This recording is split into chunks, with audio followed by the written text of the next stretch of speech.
Hey everybody, this is Rydo and we're back to another live stream of the Minigame Podcast. One of the things that seems like it's going to happen here is that there's just going to be like 4 seconds of me being muted before at the beginning of every recording and stream, which is probably way too long, but also probably also helps with being cut off. I notice when I stop streams too that it sometimes cuts me off mid-sentence.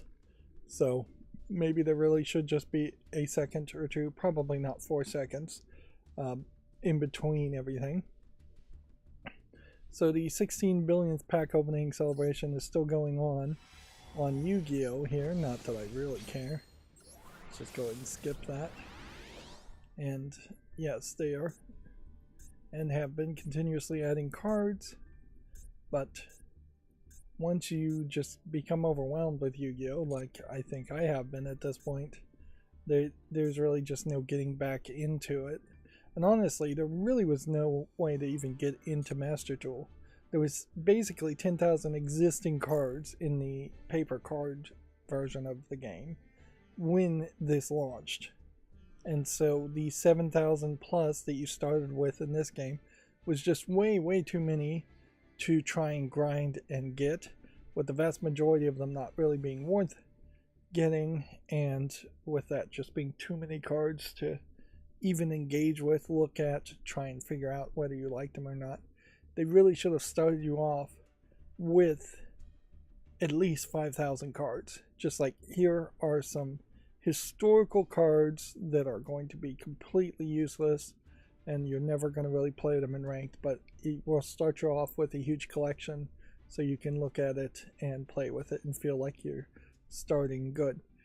Ironically, I just crossed over the 5,000 unique card limit in Pokemon TCG Pocket, which probably means I actually have 0 real world cards and maybe closer to 11 or 12,000 digital cards. So I've been playing Command & Conquer. I finished what they retconned to call Tiberian Dawn, the first Command & Conquer, and that jumped into Command & Conquer Red Alert Remastered, which I heavily question what actually was remastered in Red Alert at all. So far, it doesn't seem like much has been remastered other than small sprites that are, it's kind of hard to even tell until you're zoomed in really close that it looks any different at all as far as the sprites go, and the interface itself has happened. But I've been playing that, trying to distract myself from the Prime Day sales and from the Steam sales, and I will unfortunately have to report that I failed miserably. So on the aspect of Steam sales, I did buy the Steam games after I bought more practical, boring things on Prime Day, which we'll talk about in a second. And so then I churned it down what I bought as far as the summer sale, Steam summer sale. Some of these, like Beyond Two Souls, I got because they were cheap. This I got because I wanted it, and that because I wanted it. This is part of a bigger thought that Warner Brother Games, now part of Warner Brother, now part of Discovery, could at some point drop support. Same is true for like Nickelodeon things, but also some of this has, most of these purchases are actually for the kid that I gave a Steam Deck to, and I very possibly will not ever get into playing even Hogwarts Legacy, which would be about the only one that really would catch my attention. Joe Danger might also be WB Games. Then there's some games definitely there for me, like the Saboteur, that are not kid-friendly. And these are Warner Brother games, too, that have a small chance of disappearing. And then I should just own Steins Gate, even though I probably would never actually cover it. These two are Warner Brothers titles, and so getting them cheap makes some sense. And then the rest of these were mostly on sale. And then, like, so SteamWorld Dig was the last thing. A lot of these I got in bundles too. Stasis I got because I really wanted to get. So you have like Stasis the Saboteur and Bloodstained as things that are on my more short list. I guess Rethink 2 is kind of on my short list. And then the rest of these are just growing my massive list and library of games for whenever I get around to it. House Flipper will be interesting if I ever get around to it, but I have to kind of think about how I would play through all of that in the first place. I wish there was a better way overall to depict purchases. As for what I got on the Prime Day sale, it's particularly pathetic in the sense that I really have almost everything I want. There were a lot of 4K UHD discs that are on sale, but often they're on sale for like $16. So even on sale for $16, unless you're getting into the Prime sale where it's buy 3 for the price of 2 combination, the price is still not really going down enough. And I think a big part of that is because a lot of these are bundled with Blu-ray discs, and I don't know if that inherently means they are actual physical Blu-ray discs in the case with the UHDs, or if the 4K UHDs just can be played in Blu-ray players at a lower resolution. You would think that it being backward compatible would be amazingly nice, that a Blu-ray player would be able to do like the first 4 layers of a 4K UHD, but not the next 8 layers, or however many layers it might have, which would have even more data density to it. Which, boy, would it have been nice if there was some reality in which there was just full backward compatibility to CD-ROMs that way, that, you know, audio layers on every single DVD and Blu-ray and 4K UHD player would play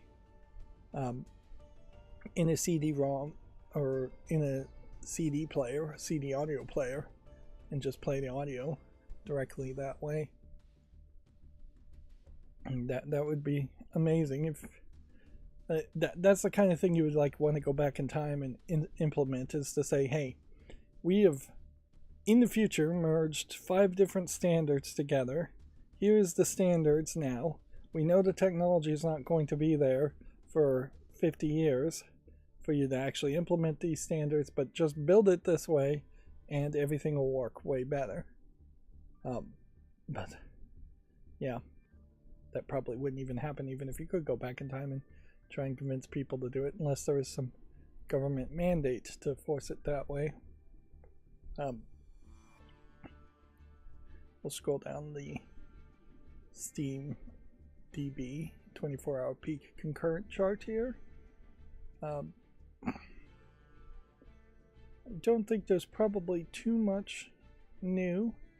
I wouldn't be surprised if we find Peak being played in the top 100, but I also wouldn't be surprised if that is not made it into the top 100 either.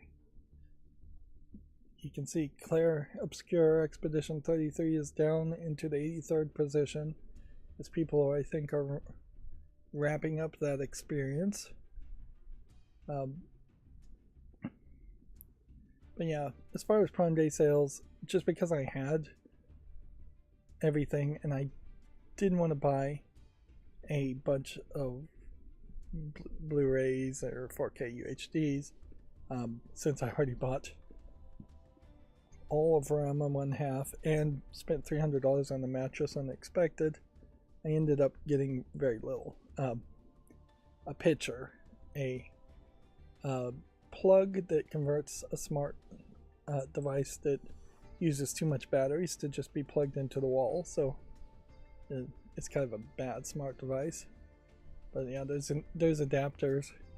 There's one company that makes an adapter that lets you convert a battery operated device into a wall plug operated device, and for this device that makes a lot more sense. A smart ceiling fan, which arguably for being on sale for like $70, I should have probably gotten 2, but I probably want to install one, and there is a real question about when am I going to get ambitious and really do that, because I could see, certainly had I gotten to, putting one in my bedroom and thus having a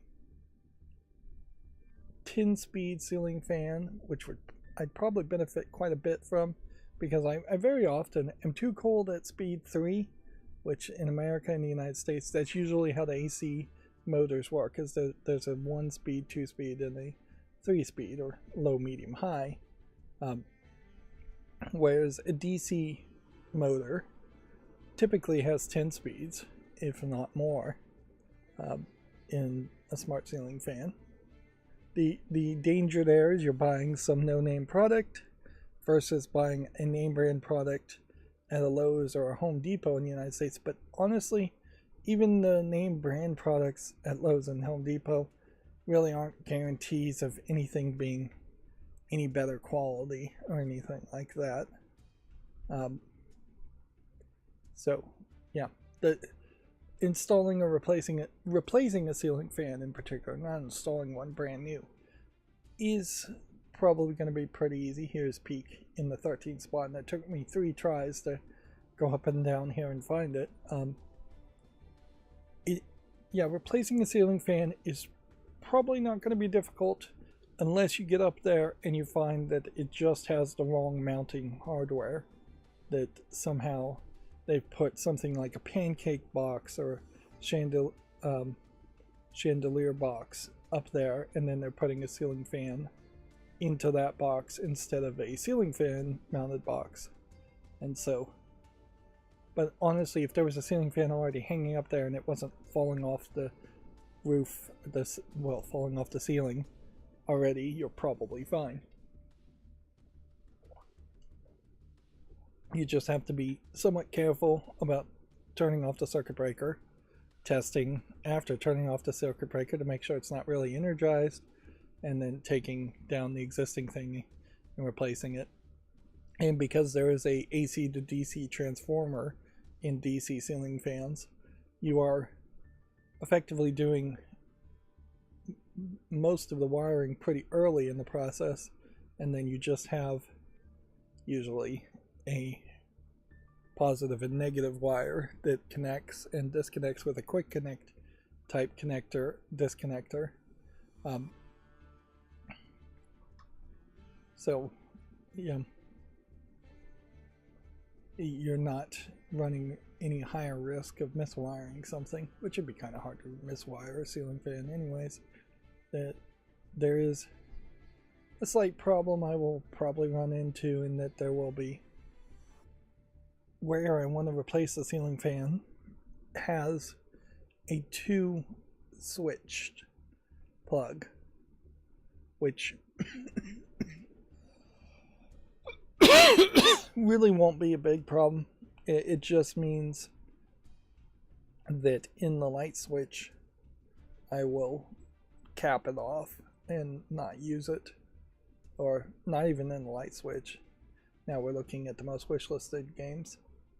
I'll just cap them off, or more likely use Wagos to cap them off, so that if the bottom light switch is flipped, nothing happens. And if at some point I decide to do something different, that'll be something I'll do as a second step. There is definitely an argument to putting another motion sensor light switch there.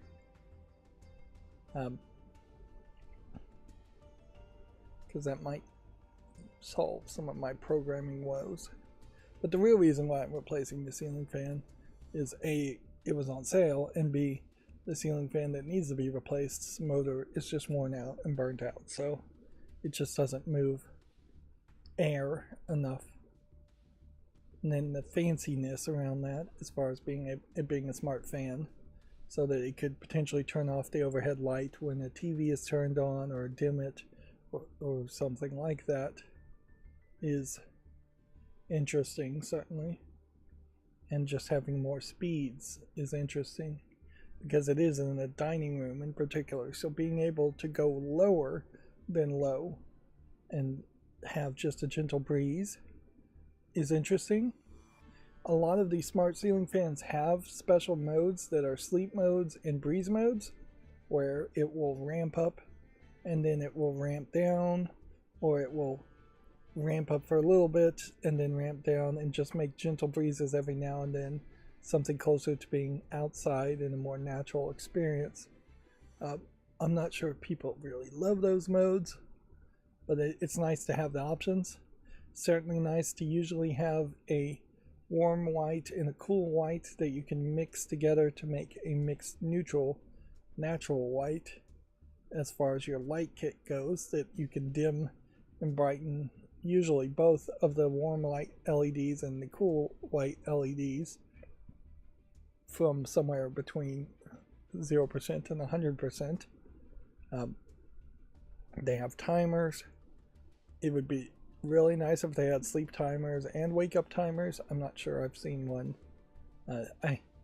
You have only so many opportunities to buy smart ceiling fans and install them. I've only installed one before, and the only real problem with the one I installed before was it did not remember settings when you turned it back on for the light kit. So it always started with the warm light and the cool light at 50% brightness. You can detect when it gets flipped on and then tell it to, within 30 seconds, turn to full brightness, but it would have been nice if that was just built in. A lot of the Tuya smart devices, the more functions built into the device and programmed into the device, the better, because trying to do it manually throughout automations creates a slower process.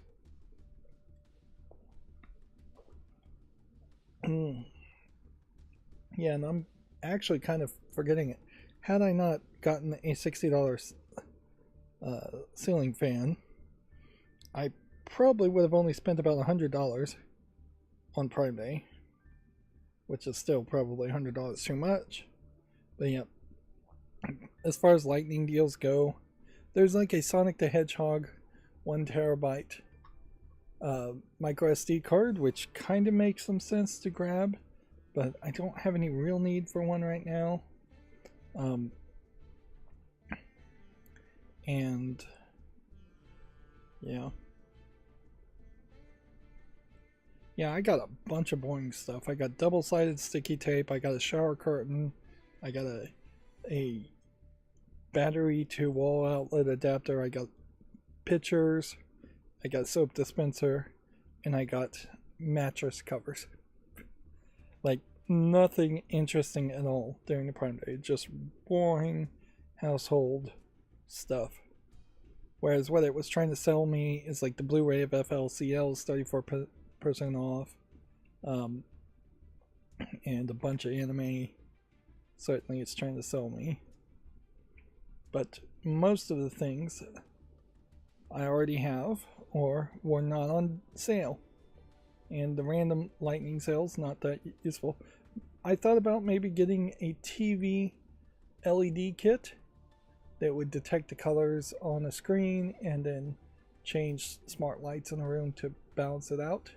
And I'm just not ready to do that project yet, so I said no to that. There are some NVMEs that are going on sale. I saw that there were some Steam Deck dock type things, docks that were on sale, but I really don't need that. Govee lights.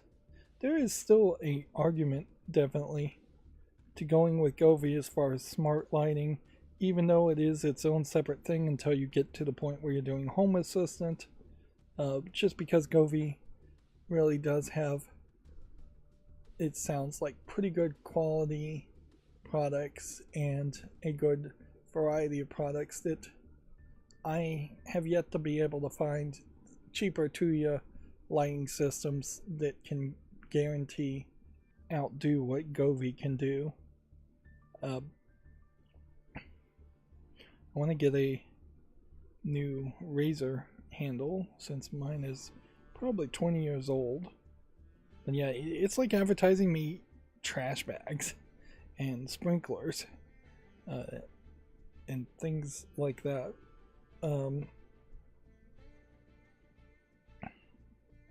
Clue in 4K UHD is 41% off for $23. Who Framed Roger Rabbit is 30% off for $25. It's just really, really expensive things.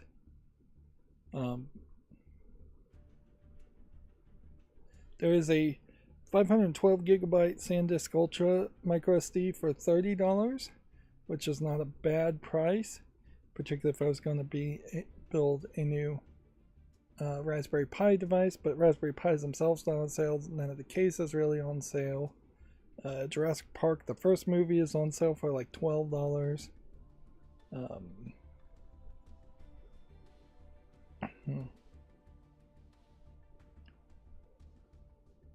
But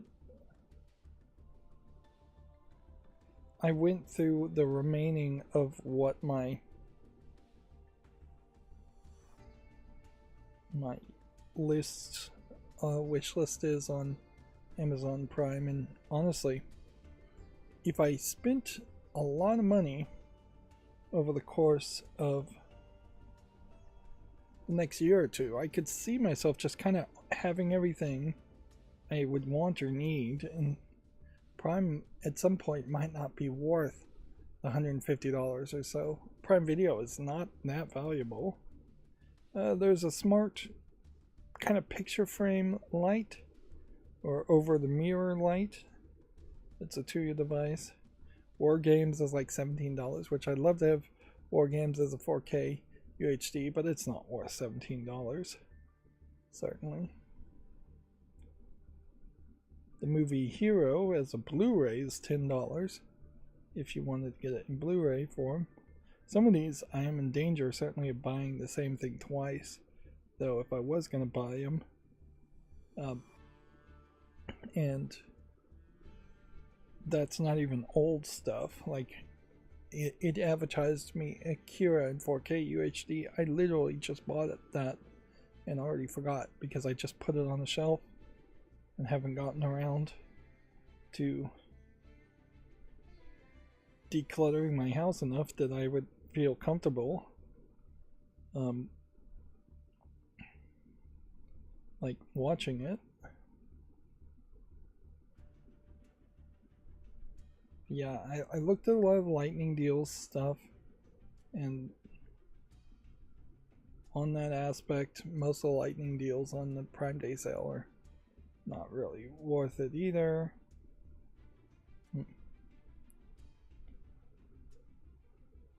Yeah, and then the Amazon devices are not usually worth it in any way.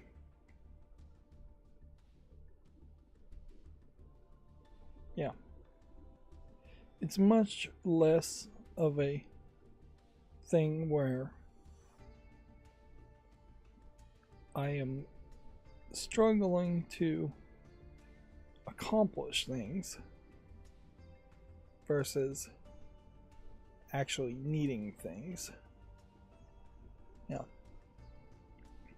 And so until I can start getting back to actually moving things around and decluttering, it's kind of pointless to buy things. And only basically today, maybe yesterday, did I start to feel somewhat good after having just a really long cough and bad cough for what felt like 2 or 3 weeks. Which, yeah, there's a danger certainly in that, because the group that does meetups in my area decided to shift when they run their events. They had been running their events for the first 2 times I've gone on like the 4th week, but for some reason they decided to do it on the 2nd week of the month, which is close to another event, but that's a tournament, so I guess it doesn't really matter too much. But yeah, there was a real concern there that I would just not be feeling it and not feel healthy enough to actually go, and that still may become the case because I may very well have a relapse.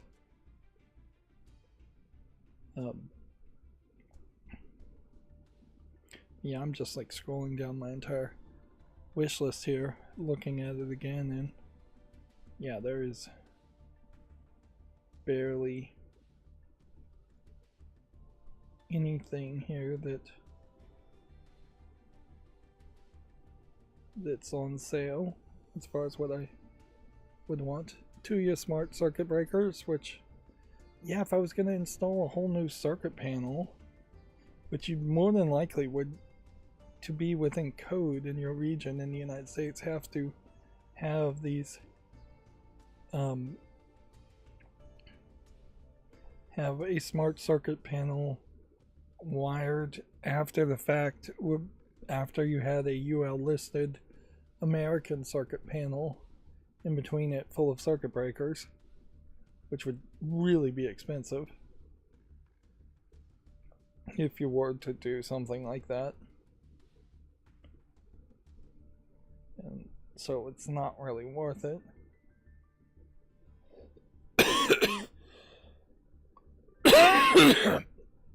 Another thing is they tried to push the Amazon Hall beta program, which is, I think, really just trying to replace Woot.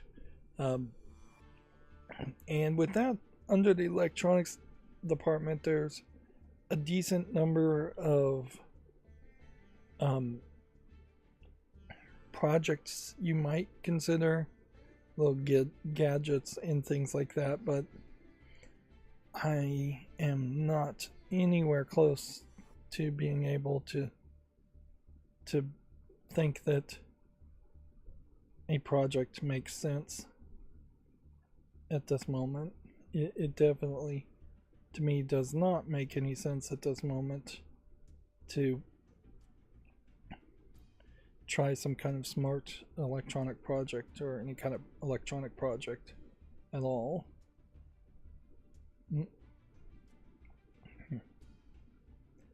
But yeah, increasingly things that I'm looking for are like doorknobs, and practical hardware like that is just not likely going to be on sale. And the fun stuff that I've managed to get over previous years, there's this book called The Ultimate Guide to Rebuilding History or Society or something like that. It was a lightning deal, so, but even at that, it is a hardcover book, and so it went from like $120, which is way too much, to like $80, which is still way too much as far as buying a book, even if it proved to actually be useful in some kind of zombie apocalypse where society completely collapsed. So yeah, that's been my experience with Prime Day. I've been watching the Slick Deals sales, and yeah, not really anything happening there either anywhere else. The Walmart Plus, I think maybe you had to be Walmart Plus, offered some of their tablets on sale for like $60. The on-brand tablets, which are potentially slightly better than Fire tablets, which are very underpowered Android tablets and very locked down. The Fire tablets are. So the Walmart tablets seem like they could be rooted better. Here's the Slick Deals from Best Buy, which Best Buy, I wouldn't be surprised if Best Buy is going to drastically change or go bankrupt after the Black Friday sales of this year. But yeah, they've got a 20 terabyte Seagate expansion external USB hard drive for $220 if you need a massive amount of storage. Although 20 terabytes may not be massive enough for the people who need it. In contrast, there's a prime sale for a 2 terabyte hard drive that's a solid state hard drive for 120, so almost a tenth of the cost for, or half, a tenth of the storage for half of the cost. But yeah, there hasn't been anything amazing, and particularly not very much video game related. But as you can see now, those sales still are keeping my attention. I really needed to find something even more interesting than Red Alert. I probably needed to be into Red Alert 2, or needed to have just pre-purchased the Talos Principle 2 DLC, something that really would have kept my attention. I could have played Binding of Isaac also, and so probably is going to be my goal on the Black Friday sales, which I assume the Black Friday sales are going to be even worse than this fake made-up holiday of Prime Day sales, just because there's continued talks of tariffs and implementations of actual tariffs happening in the United States, and just overall a continued bad economic situation, possibly all around the world. That's the case. But yeah, I really failed to distract myself too much there, and I really have been just checking quite a bit, and the sales are not great. There were some things I definitely skipped over, like towels. I do need to buy more towels, but I can do that in smaller groups. Certainly. I still am playing Pokemon TCG Pocket, trying to get its progress made. Be interesting to see if Shadowverse Worlds Beyond somehow does stay in the 12th spot by next month, considering how poorly it seems like it's been received in its first launch. Still playing Memento Mori. They're giving away their summer outfit characters again, which they have really only 3 summer outfits, and one of the outfits is really a anime girl just in a kimono, so it's more of a Japanese summer outfit instead of a beach bikini type, 2-piece bikini type outfit, which is the other 2 characters. Memento Mori doesn't really go into the realm of lewd to that extreme, really. And still playing Madako Magica, Magi, etc. Bits of it here and there, doing the dailies, but not building up any real love for it, as nothing really is changing and it's not really getting better. If anything, it's getting worse. I think they've added a couple of bugs in places that at least one bug that I think I've noticed. As far as, it's not a game-breaking bug, but it's a bug nonetheless. I am putting more thought into the idea of building a new computer. Unfortunately, I'm probably not putting enough thought into building a new computer to be done in time for the cutoff date of Windows 10 support. And I definitely was thinking about what am I going to do with my existing computer, because really I kind of just need to turn it off and have it stay exactly as it is as a backup for somewhere around 6 months to a year. That's what I basically do with my cell phones these days too, is that I turn off the most recent one and get rid of the least recent one, but just keep it as a backup just in case. But yeah, there is something to that, certainly, as a thought, too, as far as just keeping my computer off and its backup while I try to make sure everything that I need moved over to a Bakelite Linux, more than likely Bakelite Linux build, can be moved over, can run just fine, and there's really needs to be a rethinking about what actually I want to move over and what I want to start fresh with, and what I want to perhaps abandon after years and years of projects that have been started and then left backed up or unfinished. Yeah, but yeah, I've been putting more thought into that, certainly.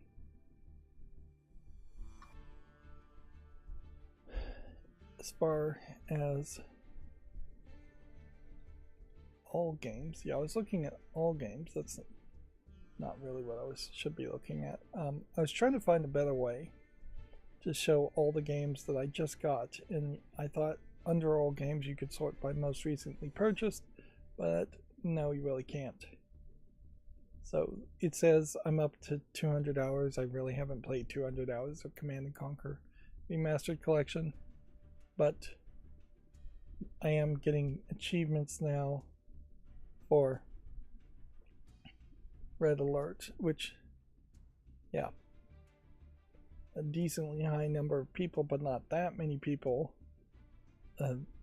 have done the very first mission of the Allies missions in Red Alert, which would basically be the first thing you would do.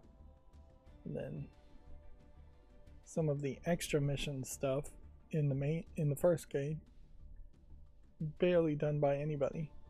And part of that almost certainly is because people aren't really pushed or told about this. As far as these fun park missions, these are secret things, and you have to do a whole secret code to unlock it in the remastered collection, and it just doesn't make any sense to do that without telling people. So it kind of feels like there is generally just a lot of people who bought Command & Conquer Remastered and then never played it, and I can't help but say I'm probably part of that problem, in that there are a lot of games, certainly, that I have also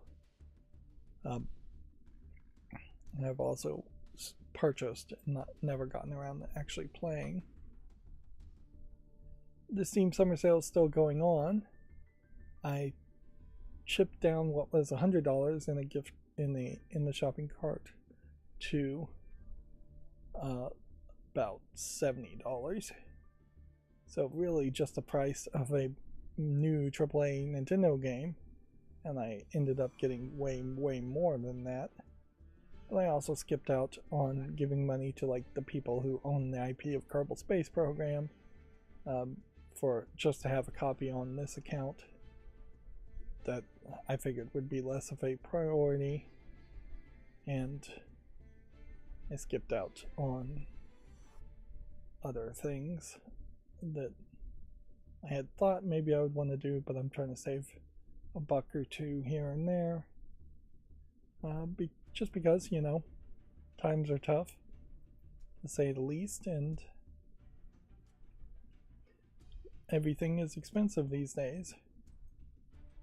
Now, is me saving $100 here or there going to save the day for me? Probably not, but we can try to be frugal, at least just for the occasional emergency thing. I do have, with the whole need to declutter and remodel my house, a decent chance that I'm going to just have to start paying people to do things. And with that, I could see how money could start disappearing very quickly.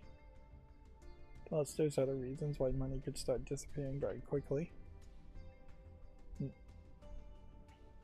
There is even an argument that I just, now more than ever, need to have my extra rooms in my house ready to actually be used as rooms, because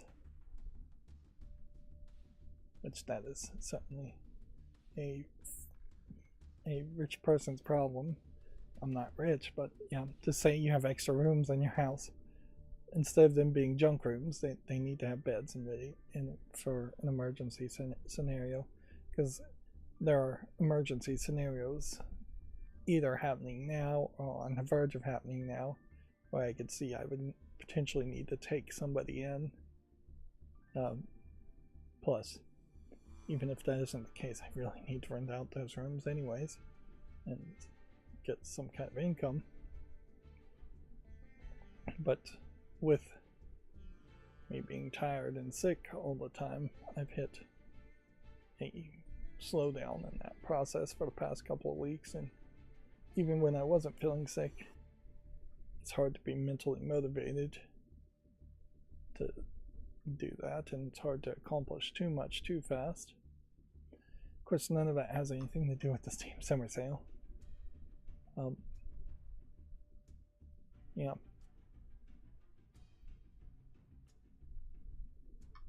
Just wanted to check that. Steam Deck refurbs are back in price. Interesting. And it's not just one price. There's even OLEDs are discounted. So, and I would say you're in a pretty good position to buy a refurb right now, because there is the case that the refurbs are likely going to feel like brand new devices as it goes. And honestly, I wouldn't be surprised if refurbs are literally just canceled orders. Yeah, so there is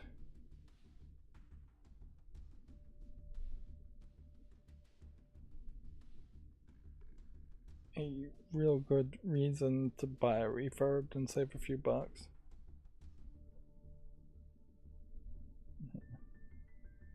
Sorry, I'm texting here. Specifically about to.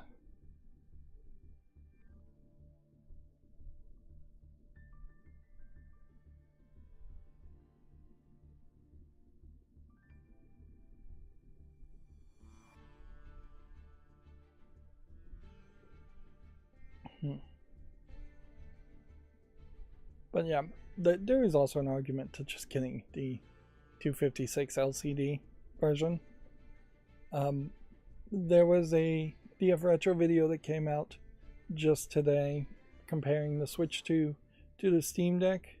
Steam Deck is kind of old hardware, even the OLED version, and there is definitely room for them to announce and release a new device within the next 12 months or so, if they were going to go in that direction, and I think very well should.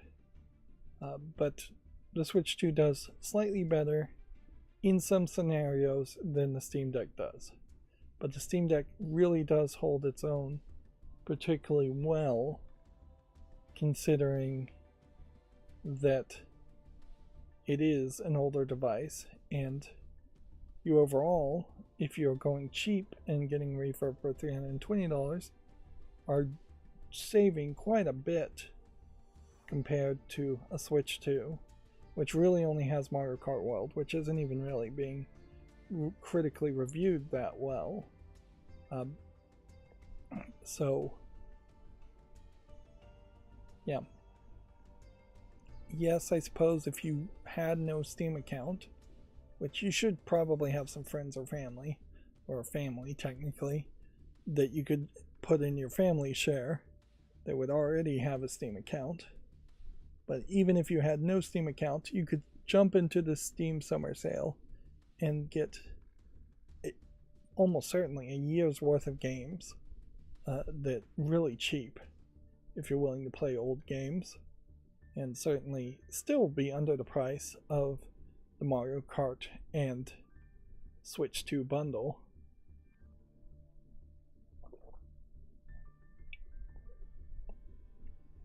It is harder to justify $520 though, because one, I don't know if you really need 1 terabyte of internal storage for the Steam Deck. That's really just going to be that you like to install a lot of games, and frankly you're getting to the point where you can buy two 256s if you had 2 kids for a better experience than buying one 1 terabyte just so you had kids passing and playing one Steam Deck, because battery life is going to be a factor in that.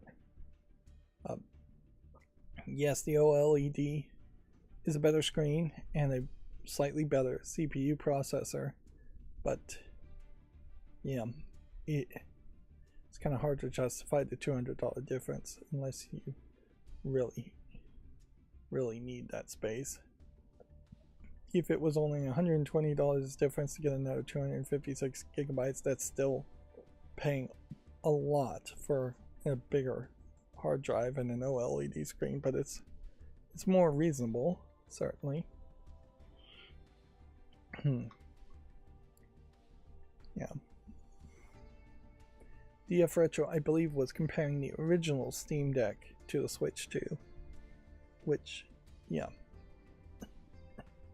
it is questionable whether they would have any noticeable success if they were comparing the Switch 2 versus the Steam OLED, or if it would feel like the two devices are fairly comparable. Because, sure, the Steam Deck OLED may still have 3-year-old, 4-year-old hardware in it, but the Nintendo Switch 2 probably has 4 or 5-year-old hardware in it. People are playing this Peak game. This is a co-op game, so it is going to be people playing it together for a short period of time. I think I heard this might have been a Game Jam game, that at least the original concept came from that. People playing that on their Steam Deck.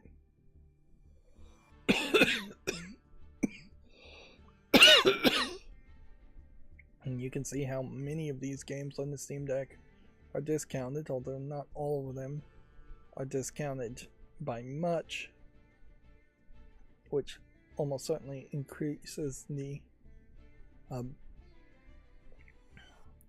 cost, or I don't know what point I was going to make there. I lost my train of thought. That's a problem with coughing. Just coughed the idea right out of my brain.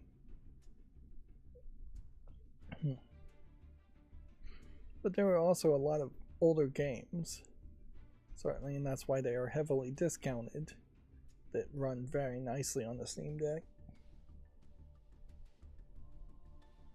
So just be willing to play old games and you'll be very happy. I don't know if you would be super happy, though, if you only wanted to play the newest of PC games, of which, honestly, there really wouldn't be much. Like, one of the newest ones would be this Unomasume Pretty Derby game, and that is going to be its own unique audience, and not an average gamer by any means.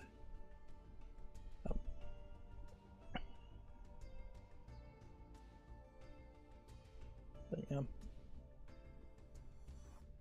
Stellar Blade still getting played quite a bit.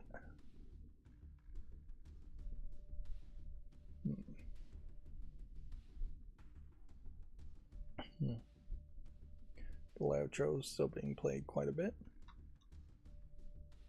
And then I had one random article here from Linux, gamingonlinux.com, but otherwise it seemed like everything opened up correctly. So I think the reason why my macro may have run poorly last stream, Monday, was because I had uBlock Origin for some reason disabled on it, and that caused some level of confusion, but there is still some level of confusion as to how everything is just going, because it is making a bunch of duplicate tabs, and it seems like it always was. And my anti-duplicate tab was just correcting for that problem. Let's see, before we jump into news, is there anything else I want to really talk about? I started watching ReZero on Hulu, which as an isekai anime is a very dark and depressing isekai, and Rim and Rom, as far as characters, are ones I've seen around quite a bit, but didn't really know anything about what show they were in, as far as this pink-haired and blue-haired maid girl, which you very possibly have seen them and don't even know them, and they just feel like they are awkwardly out of place for ReZero, which is really to say the protagonist is awkwardly out of place in this show, and that his only ability is that he is getting tortured because he gets into these time loops where he dies over and over again, and then he has to figure out some way to prevent himself from dying, or kill himself to prevent somebody else from dying and suffer the pain of death every time.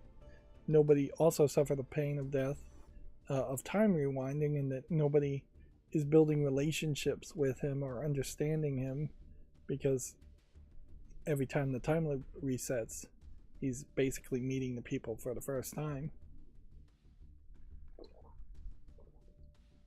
So effectively it's an anime version of Groundhog Day, if set in more of a fantasy world.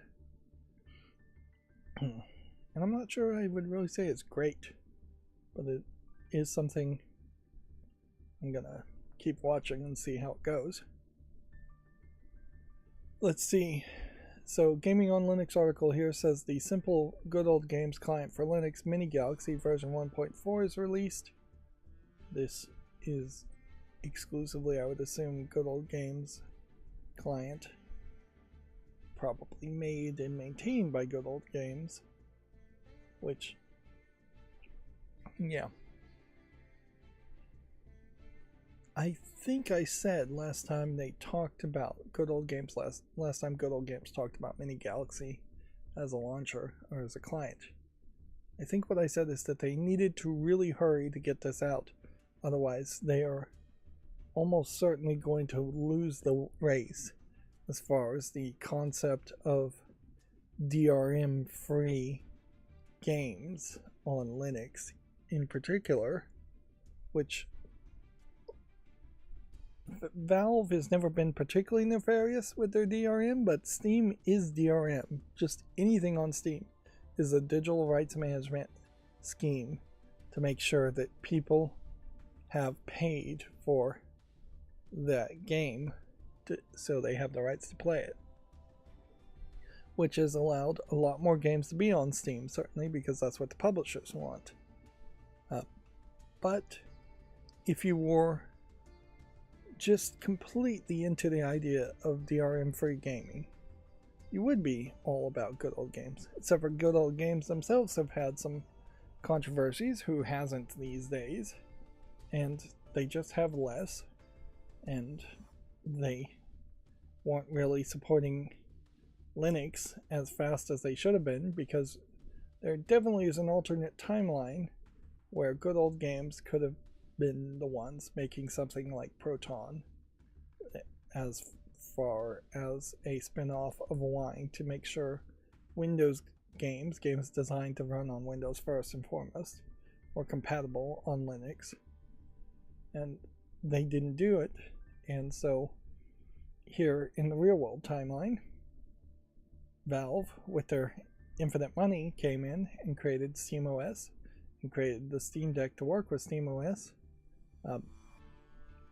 and caught a lot more people's attention than Mini Galaxy version 1.4 being released well.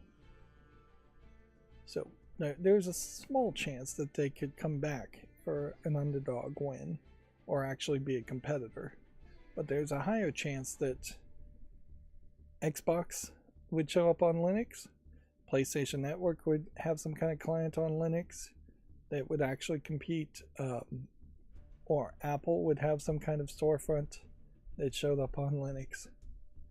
All of those, I think, higher chances of happening, and those are still fairly low chanced scenarios, but they're higher chances than good old games coming from an underdog win. Yeah, it's important to remember there's already dozens of other launchers specific to single publishers too. Alright, so that's going to bring us to the Video Games Chronicle articles. I thought I was going to take a bathroom break, but I guess I'm going to push it and say no and just move forward. But yeah, I woke up particularly late today, so there was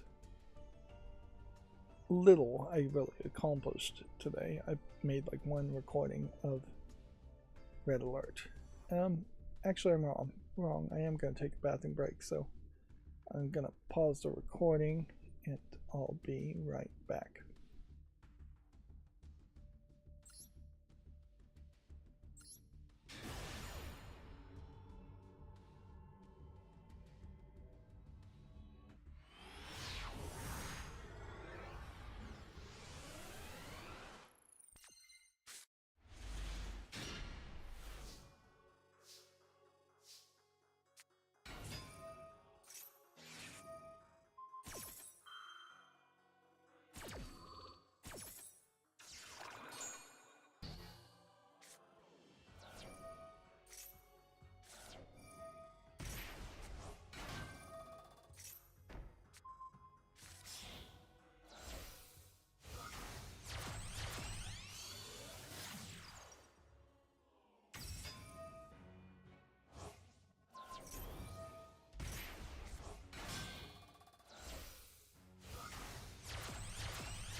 Okay, I'm back. Sorry about that.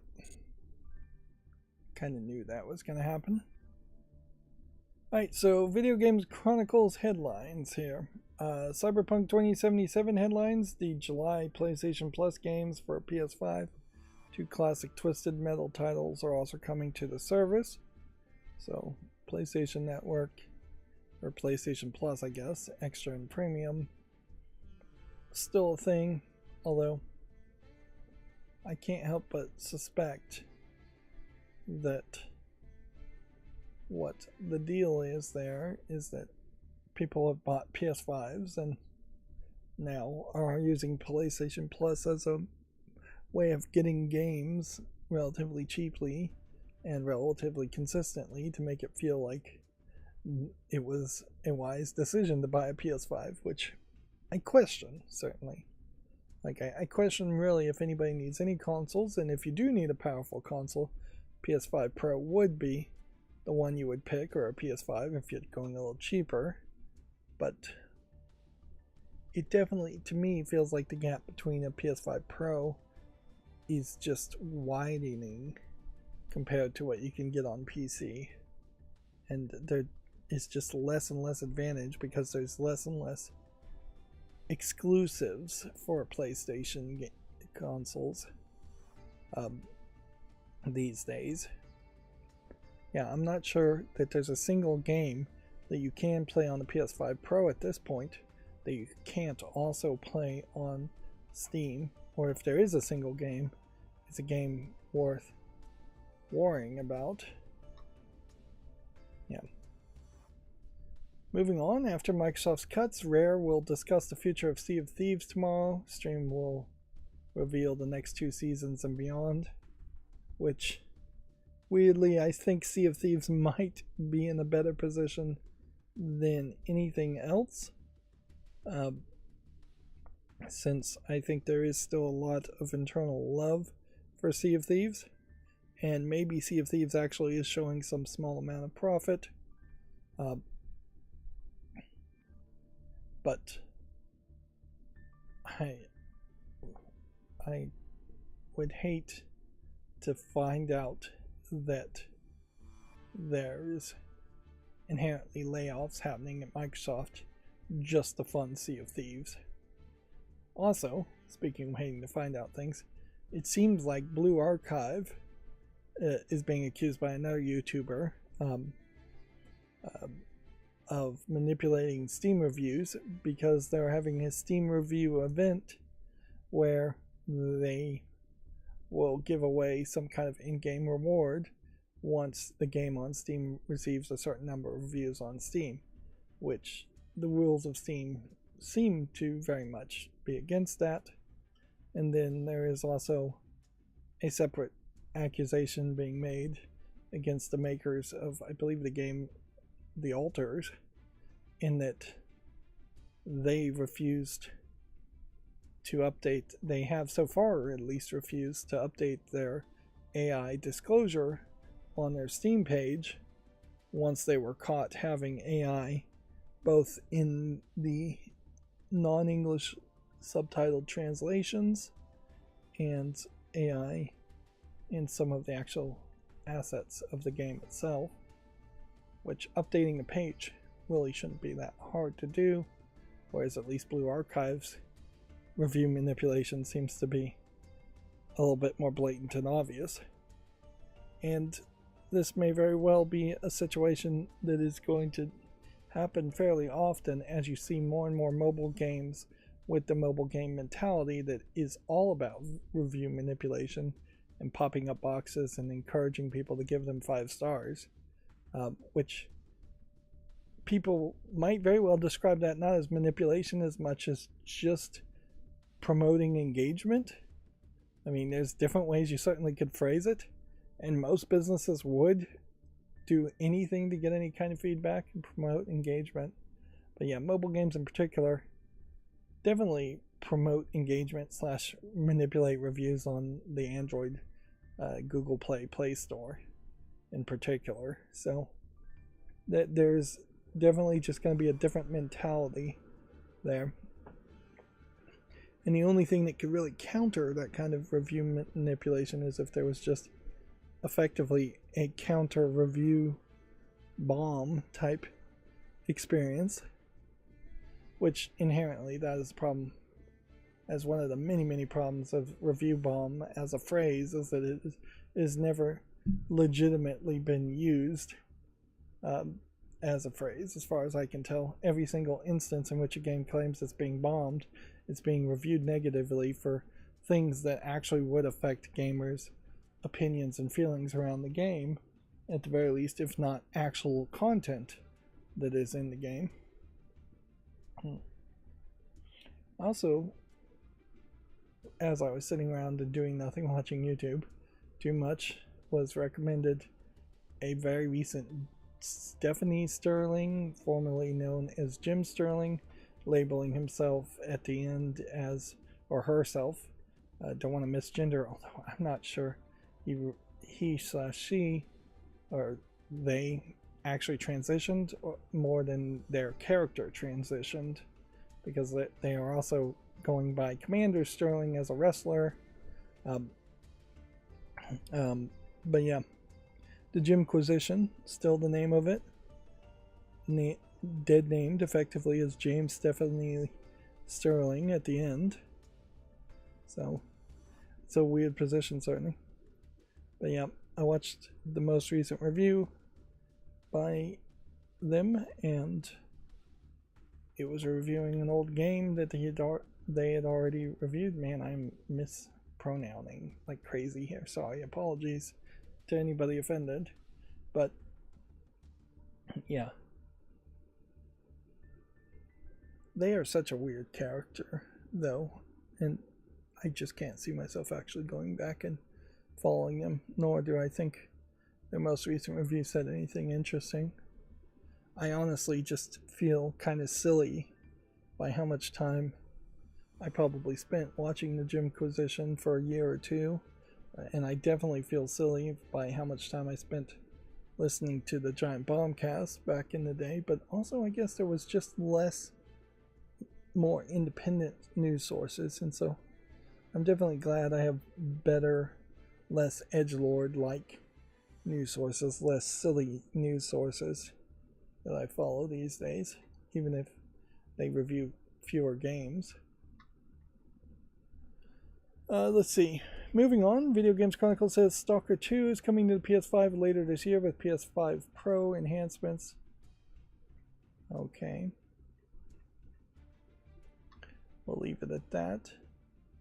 Astrobot's award-winning soundtracks are coming soon to vinyl, and it's available for pre-order now. The 2 LP collection includes new art from the team Asobi. What is this? Oh yeah. I'm trying to remind myself how record sleeves worked here.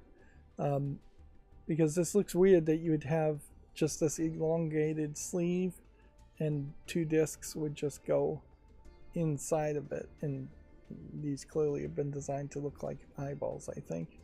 But yeah, I remembered now that there's a seam here. You can barely see it. And so what this would be is, for a 2 LP collection, disc 1 is on one side of a fold up, and disc 2 is on the other side of the fold up, which then would make it standard record sleeve sized. And if I'm remembering correctly, I think pretty much always if you're looking at the front face of a record sleeve, the left side is always the binded side, and so discs typically can't fall out of that side, and the right side is the side that discs fall out of if you tilted it, and you did have to be careful on that. Certainly it's very cheap, just like cardboard design. Although weirdly, a lot of records introduced like a plastic bag, which maybe was to reduce scratches, that went over the records also. And I think a lot of stores would like take a cutout, a notch out into plastic bag and the cardboard for some reason. I'm not sure why. they would have done that. It seems ridiculous. But yeah, here's what it looks like in its normal folded form. Although this may very well be the back side because there's a barcode on it. It still seems to me pretty crazy that records are coming back into fashion, and it very much is fashion at this point. I don't think these kinds of records are designed to last or actually be played on record players. And connecting that to video games is kind of silly. But it seems like we might be in the realm of silly today because Limited Run's Super NES release of Doom is available for pre-order now alongside a new Super NES controller. I'd assume this is the Super NES version of the first version of Doom, which I assume already existed. It would be very weird if there wasn't a Super NES version of Doom, but it's not incredibly crazy that maybe they skipped the Super NES and went somewhere else. Again, these are the kinds of things that are usually just wastes of plastic, though. It's just not really going to be put into an NES, not really going to be played. Oh, yeah. Suppose if you were a YouTube content creator who dealt with a lot of people, there were some sales on timers and buzz-in buttons during the Prime Day sale, so those are on sale if you can find them. Which, yeah, if you're doing like on-camera little games or quiz games or doing some kind of meetup type thing where you do quiz games, buzz-in buttons make some sense.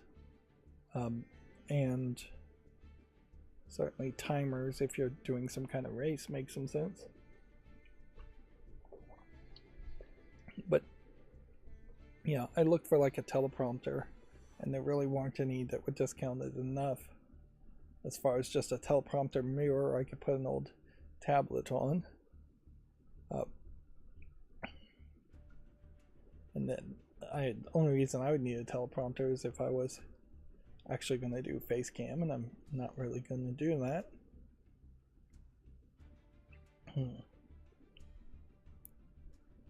Moving on, remember Video Games Chronicle is UK focused and based.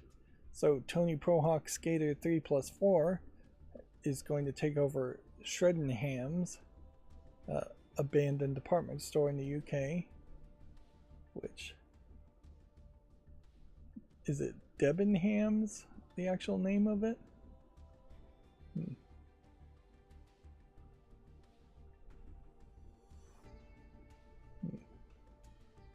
Or was it always called Shreddenham's? Well, I think it probably was always called Shreddenham's.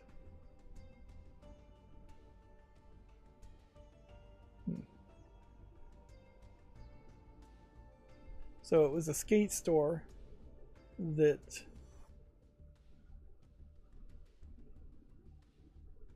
existed. Well, then why are they calling it a department store? It says skate park, cafe, and bar, which I guess technically might be 3 departments, but I don't think you'd call that a department store. So it's a launch event thing. Okay, good to know if you're in the UK. Useless to anybody else. Let's see, Last of Us Part 2's latest update adds another way to experience the campaign.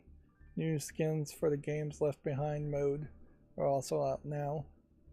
I'm shocked that there are even latest updates for Last of Us Part 2.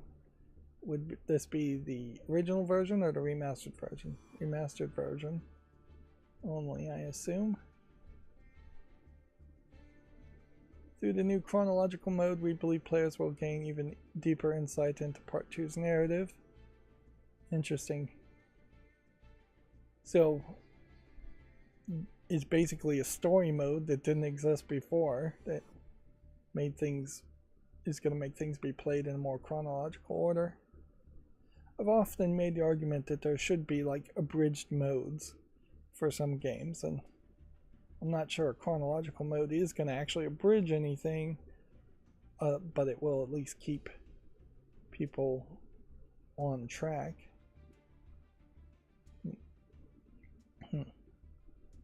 And that makes an interesting issue, certainly as far as a content creator, in that if I was to get around and play this ever, although I'm definitely leaning towards never playing Last of Us Part 2, I feel like I might be very happy to just play Part 1 and not ever touch 2. Should I play chronological mode first? The original nonlinear approach may very well be what a critic should cover first. It does allow people who have already criticized or played the game to go back and criticize and play the game a second time, certainly, but for anybody late to the party, it does create that interesting question as to how should the story be told. For the most part, though, in games, I think chronological is best. I think for the most part, most stories chronological is best. There is not a lot of reason to do flashbacks and flash forwards in most stories, and even when they are used, they often are just used because somebody is being artsy fartsy. The Sandman story, for instance, is a mostly chronological experience and story being told, except for maybe there is a flashback in one issue or one or two issues that are standalone stories. But the twist reveal, spoiler, there is a twist reveal at the end of the Sandman comic series, plays out perfectly fine without having to tell a story that is out of time or out of order. It just simply reveals thinking and motivations that had always been there and just hadn't been presented to the reader. I think the story of Last of Us Part 2, for what little I understand of it, very easily could be the same scenario where the story being told chronologically creates a foundation for the player to follow along and know what's going on, to then be lulled into a sense of security that is shadowed with the twist reveal ending. If there really even is a twist reveal ending in Last of Us Part 2, there is, I guess, a twist reveal ending of Last of Us Part 1. Let's see. Moving on, less than 20% of Tony Hawk Pro Skater's 3+4 soundtrack is made up of songs from the original games.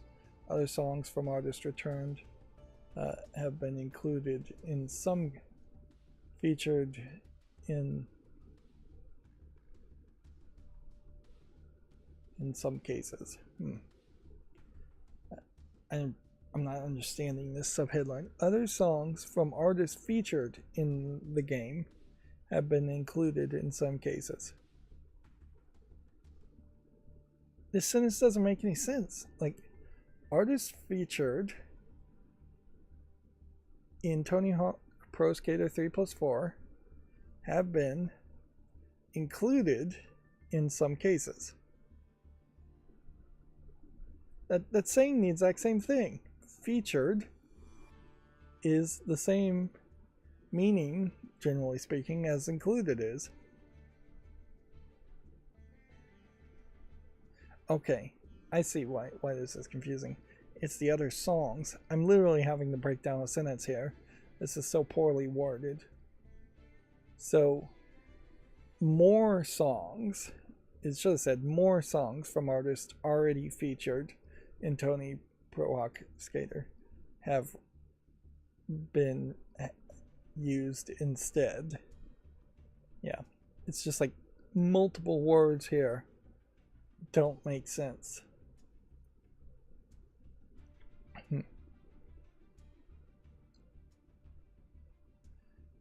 Inherently, I really have to question if people are just thinking they're buying Tony Hawk Pro Skater 3+4 for the soundtrack.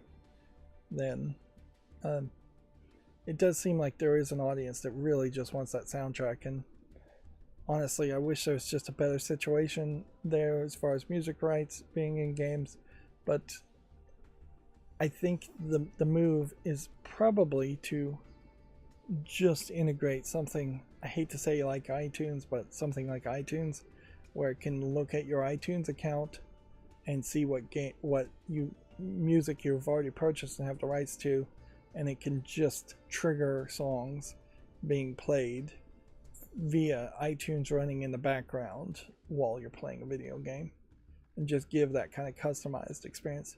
And I don't think Valve would go in that direction themselves and have non-video game soundtracks in a storefront for music, although if there was a Steam for music, that would be great. If Valve wanted to fight against Apple and all of the music licensing companies, that would be great. But if Valve did start getting into bed and doing business with all the music licensing companies, then very quickly I think Steam and Valve would run into the same problem that YouTube ran into, in that to keep them happy, they have to just increasingly kowtow to the music industry and let the music industry content ID claim and copyright strike YouTube content creators like crazy. But yeah, I think there needs to be a separation between games and licensed music, and video game music that is original to that video game should just be way more prominent. Anyways, this was a mistake that the makers of Tony Hawk made decades ago, effectively, by licensing music instead of making their own. It was just not forward thinking, and they probably didn't care, and probably was fairly cheap originally to license music for video games, whereas now I imagine it's much more expensive. Moving on, a Ghost of Yotai State of Play featuring nearly 20 minutes of gameplay is coming this week. The stream will be hosted by Sucker Punch's creative director Jason Connell and Nate Fox. So, yep, we're going to get more teases for Ghost of Yotai. XCOM devs' highly rated Marvel Midnight Sun is free to claim for a limited time. The critically acclaimed superhero game is available now on Amazon. Not Steam, though. So, yeah.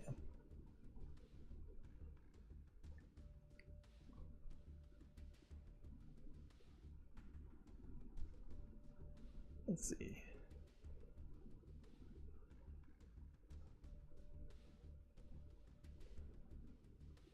The question here, I haven't actually looked at a Prime Gaming giveaway. Yeah. Is what would you claim it on, though? It doesn't feel like it would be Steam.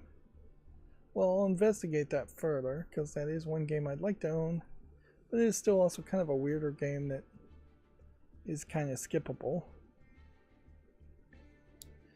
I saw a YouTuber talk about this, and they said exactly what almost everybody has to say at this point, which is they didn't believe the claims that Capcom was making.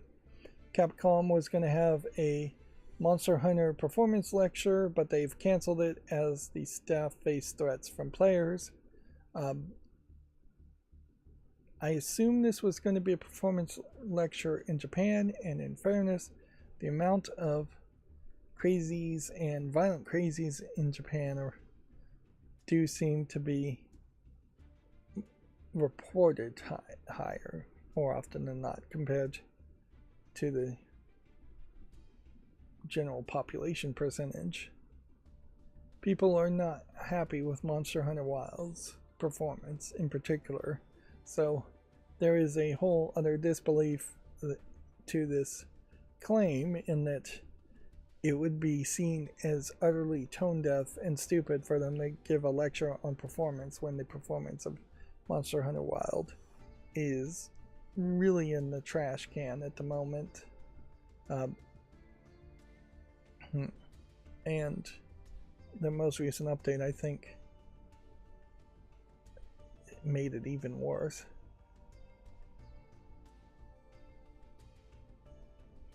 See, part of the problem, though, particularly for Japanese companies to say the staff have been threatened, is to say that one person in Japan potentially said something crazy. One crazy person sent a threat. Whereas in the United States, at least in the old days, you would just have a crank file and you would get like death threats almost on the daily if you were big enough and popular enough. If you were some like Howard Stern type radio host or something, that people, you'd have like crazy people on the daily sending in death threats, and you would pass any legitimate death threats to the police, and the police would then have their file and basically do nothing about it. And certainly on a more local aspect, I definitely remember in elementary school little kids threatening to beat up / kill other little kids, and nowadays if a kindergartner did that, they'd probably be nearly expelled because they've developed such a zero tolerance policy, which maybe is a good thing, but also is probably an overreaction to it. Once out of that realm of school, there's, I'm sure, plenty of bosses who threaten to beat up or kill people in kind of a joking way, or think that they're doing it in a joking way, employees. And yeah, police really aren't going to act on those things unless it's more of a credible threat. But yeah, talking words, fighting words have always really existed, and if anything, it is progress on the Japanese side that they do now have some crazy people who are willing to make those kinds of fighting words, because in previous generation of Japanese people, Capcom would have 100% gotten away with putting out a buggy version of Monster Hunter Wilds with nobody being willing to criticize it at all. And so, yeah, a lot of the feeling, anytime these game companies say that they've been threatened, it feels unbelievable and feels like the game companies have thin skin.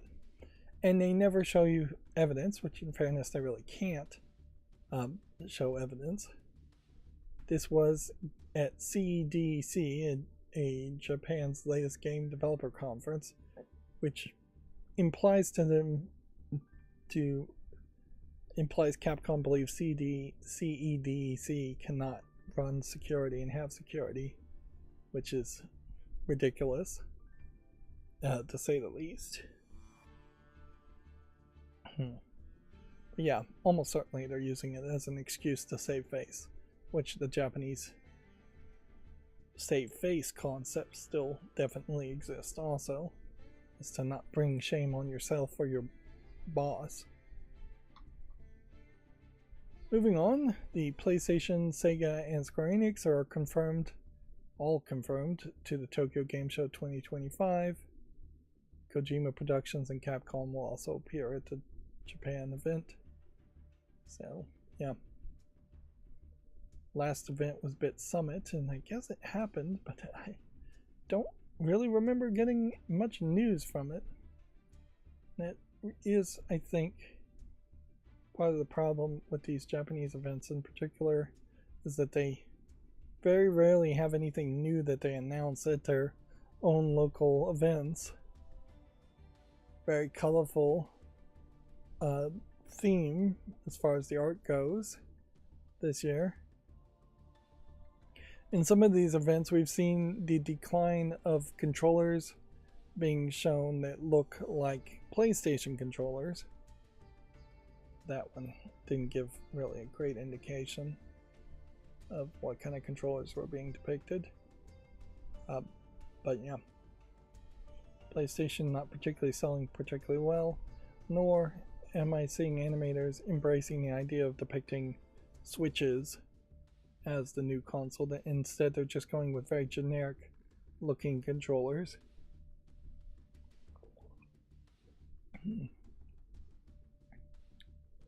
Yeah. we'll leave it at that, and that'll bring us to the Gematsu articles.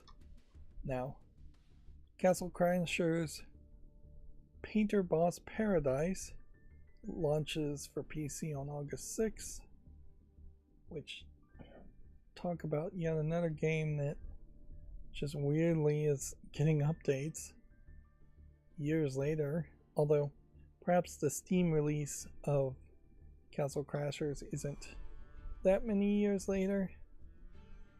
It is interesting that, yeah, there's another couple packs I never even got around to owning, and honestly, you really would have to just come back to the game quite a bit to justify playing it a second time with a new character, which is what I assume all of this really is.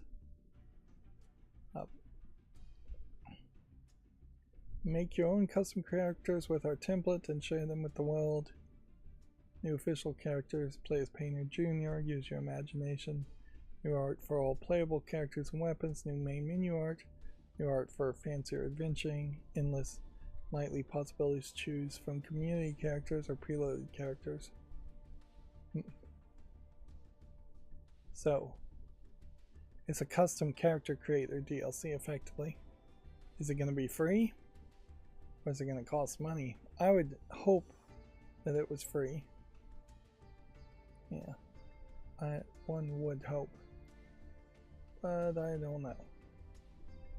See, I just opened the DLC when the DLC had already been opened by my own programming. So let's go back to the main game. Yeah, 2012 was when this was released on Steam. So you are talking 13 years ago for the base game. It is crazy to be putting out new content, but maybe not that crazy considering Behemoth otherwise hasn't had a major success lately, or their latest game called Behemoth, while rated very positively, only has 367 reviews. Yeah. And the publisher is called The Behemoth also. So both the game and the name of the company are the same. A game called Ad Shoot is coming to Switch on July 16th. It's a shoot 'em up currently available on PC. For a second there I thought it might be a photography game, but nope.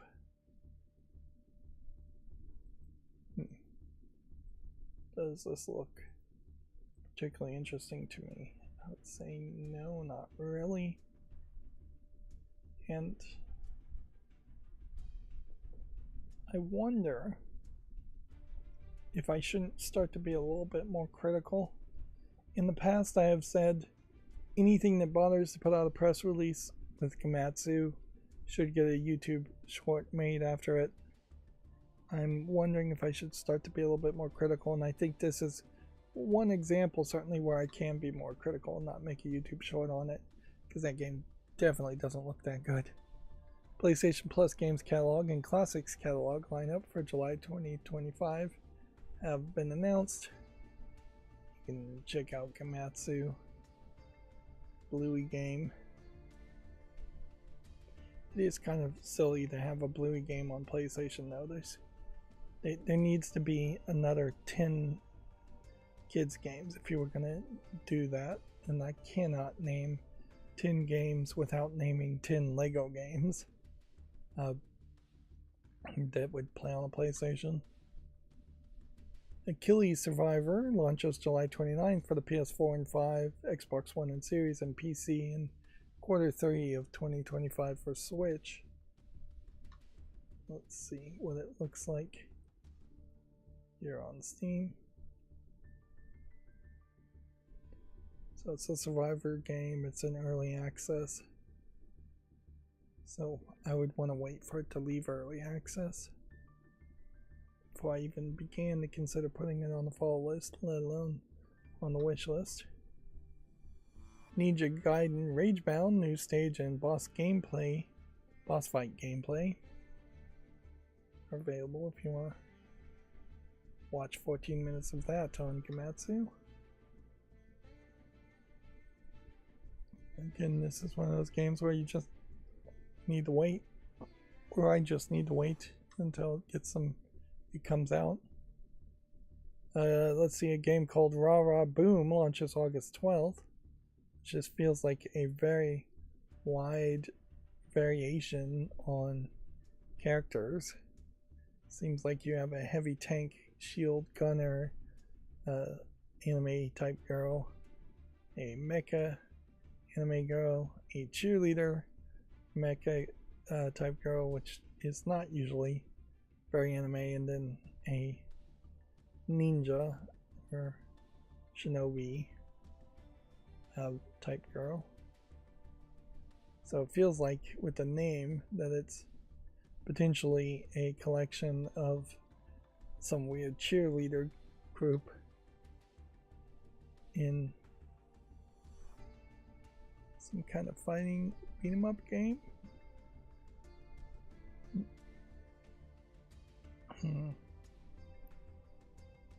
Interesting. What's more interesting is I've seen this already. I saw this in May and I've already forgotten about it. Stalker 2 Heart of Chernobyl is coming to the PS5 in late 2025. We already talked about that. You can see most recently it's at 61% positively. Overall it's at 81% positivity. Yeah. That's already on my wish list. Again, I'm starting to think maybe I just won't make YouTube shorts for things that are released on consoles. Particularly if it's not coming out new on Steam. Just focus it down a little bit more and make it more of a situation where only if it is new to Steam I make a YouTube short on it. I don't think any of that's really going to help me with YouTube's new detection of mass-produced, usually made with AI media. If I get caught in the net there, it's going to catch all of my YouTube shorts, or it's going to catch none of them.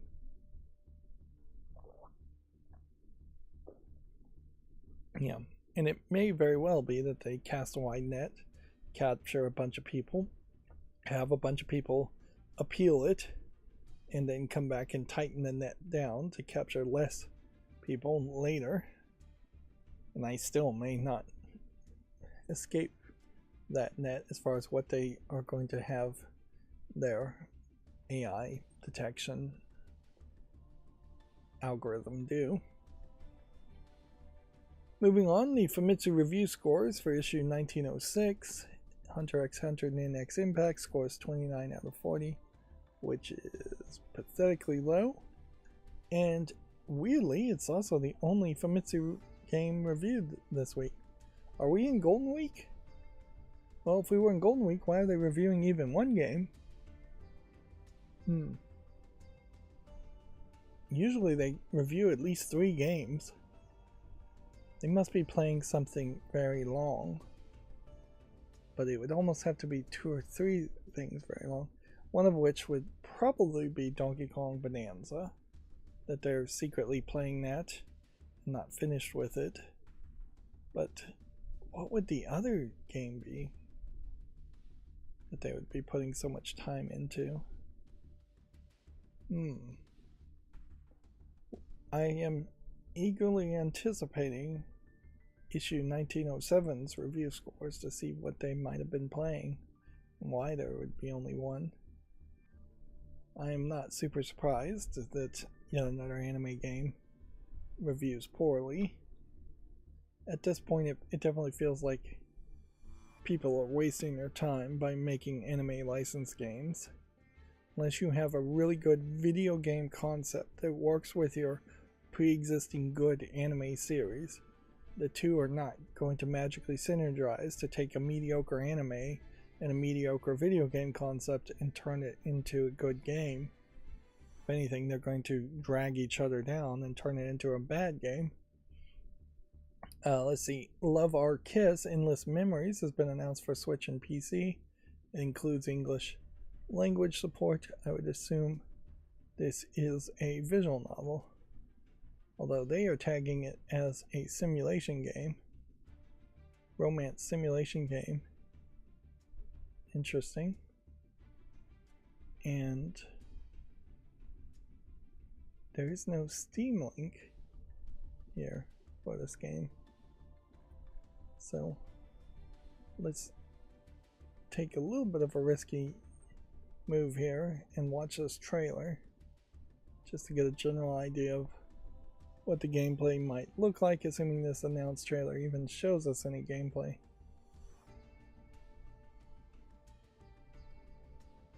.3D CGI of the characters, which, yeah, definitely makes it feel like a lot of these romance visual novels are increasingly trying to do 3D CGI animation, because increasingly the people who can do 2D animation are getting old and retiring or dying, more possibly dying of old age, since retiring is really not a thing most Japanese people end up doing. So yeah, you got a lot of 3D CGI anime girls. So one would assume you're playing as a protagonist, male protagonist more than likely, trying to romance all these. But noticeably, there's not any text showing up at the bottom, and it's just all voiced. So maybe that is what kicks it. Well, I mean, that would kick it out of the realm of being a visual novel if there is actually no text to read. Yeah. Seems like photo shooting sessions might be a big focus there too. But yeah, that does open up a realm of possibilities there where maybe I wouldn't be comfortable sitting through a whole visual novel, but maybe showing off a dating game that went in a slightly different direction, had more voice acting. Maybe that would work a little bit better. But more than likely it's still just a waste of time, because you're going to get very few views on YouTube and potentially get family-friendly strikes covering it. Wargroove 2 is coming to iOS and Android on July 30th, priced at $7.99. I have to really question whether anybody would want to pay that much for a cell phone game. And inherently that is the problem with the marketplace of cell phone games at the moment, is that they are pretty much valueless games, and thus the quality of games is pretty low. If we look at Steam, we can see this is 70% positive, so not hugely well received for something from 2023, but well received enough. 355 reviews. According to SteamDB, only 12 people are playing it right now, though.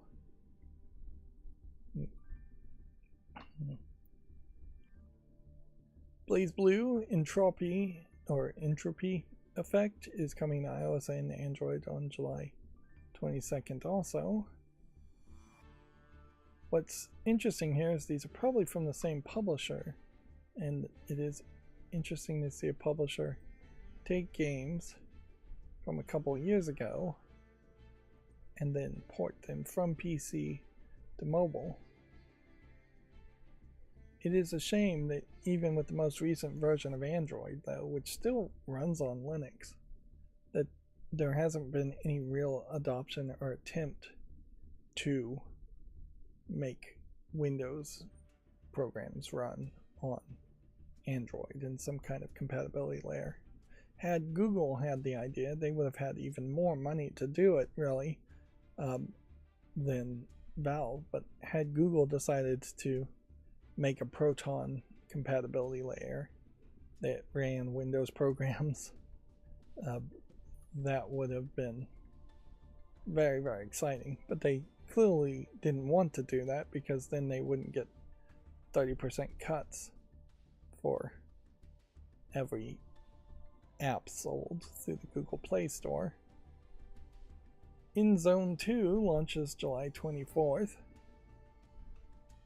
and inherently the Android open source aspects of Android is just getting locked down and abandoned more and more in favor of Google really just wanting to make an operating system that is mostly for their own Pixel phones and mostly for phones that have Google Play services integrated into them, so that they could potentially get that 30% cut. InZone 2, we can see, is mixed reviewed from 2024 and is still early access. The general screenshots here seem a little interesting in a post-apocalyptic city builder style game, but yeah, I wouldn't bother to play that with such bad reviews. InZone 1 got up to 76% overall, but in its most recent time is down to 62%. So it really doesn't even have a strong enough following for the first game. A game called Time Flies launches July 31st, a short adventure about our limited time in this world. This feels like this may very well be a bit of an artsy-fartsy game, but heck, I'll give it a chance. The Last of Us Part 2 Remastered's chronological update is now available. We already really talked about that. Ghost of Yotai's State of Play is set for July 10th. We already talked about that. Soma for Switch launches July 24th. This may very well be how this entire Christmas season goes, is that we're just going to have a lot of games that I guess I could play Soma. It's already in my library. But yeah, there is definitely an argument to thinking about making footage on that if I could get it out in time, which I really couldn't, because unless I make a third time slot for pre-recorded footage, everything that comes out now is going to be into 2026, which, by the way, I still have some things I need to schedule and have been dropping the ball a little bit on that.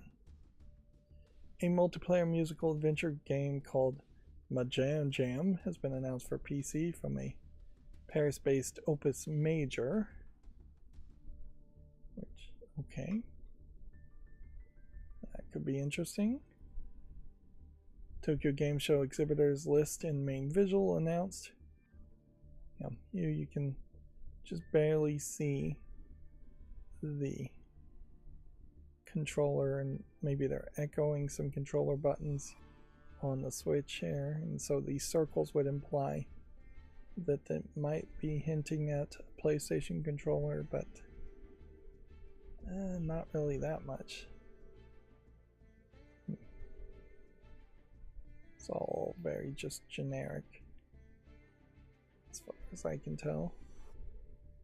There's a long list here of companies,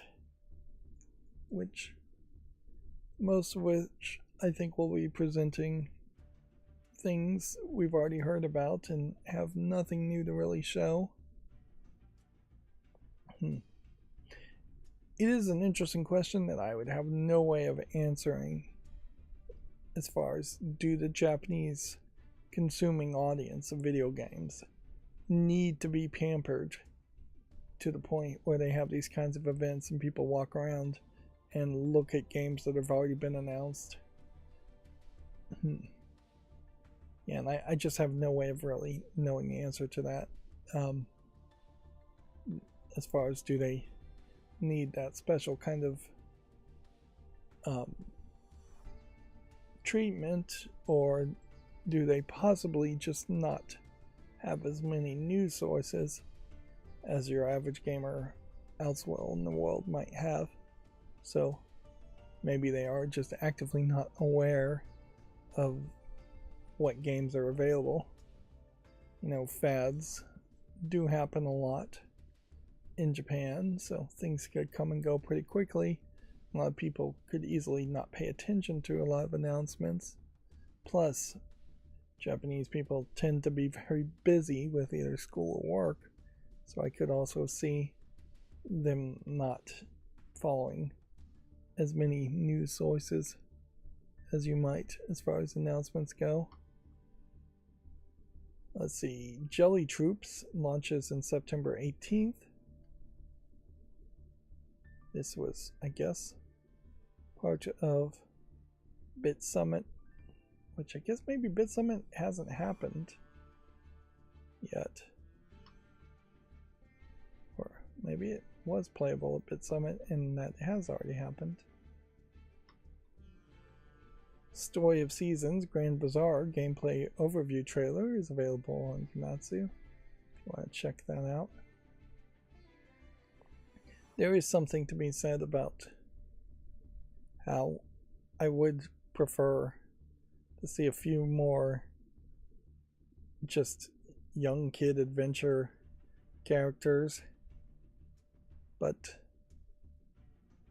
it's often very hard to tell whether it's just a case that all of the characters are depicted in chibi forms and are technically not young kids, or whether this is a fantasy world where it's just kids are running the world. Yeah.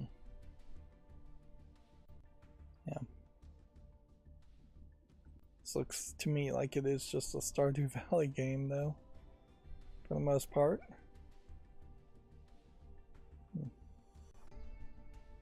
Yeah. It's just a lot of talk here. Yep.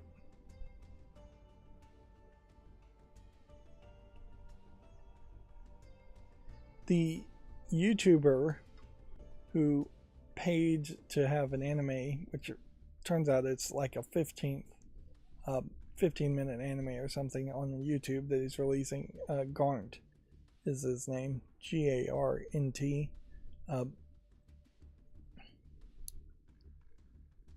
Talked specifically about how hard it is for animation to go to get a specific age or tell a specific age of a character in that 2D art style that they can animate in, which, yeah, I can certainly see that. Even in live action footage, it's kind of hard to tell the age of actors, particularly since actors are actively trying to hide their age. Let's see. Bruce Willis, even up until I think his retirement, I don't think he's dead yet, looked fairly young for how old he really was. Betty White looked pretty great even in her old age. Tom Cruise has had a ton of work and looks like he's in his early 30s, at most probably early 20s, and yet he is actually in his 60s. Yeah, and ironically, very often you'll have 18-year-olds playing, playing 15-year-olds or 25-year-olds playing 18-year-olds in shows. So it goes all over the place. And sometimes you'll have like 10-year-olds playing 14-year-olds. So even in live action. So yeah, age is weird, and determining age is weird. It's perhaps a shame that there isn't just a counter on somebody's forehead that says how old they are. And I am personally constantly reminded of, as far as just how old I am, as far as, boy, do I feel old. And yep, a lot of people, like Linus Tech Tips, I think he said his age, and I am older than he is. That feels very weird, to be older than a celebrity like Linus from Linus Tech Tips. Fantasy Life I, the girl who steals time sales have topped 1.2 million. Switch 2 physical edition launches August 7th in Japan. Okay.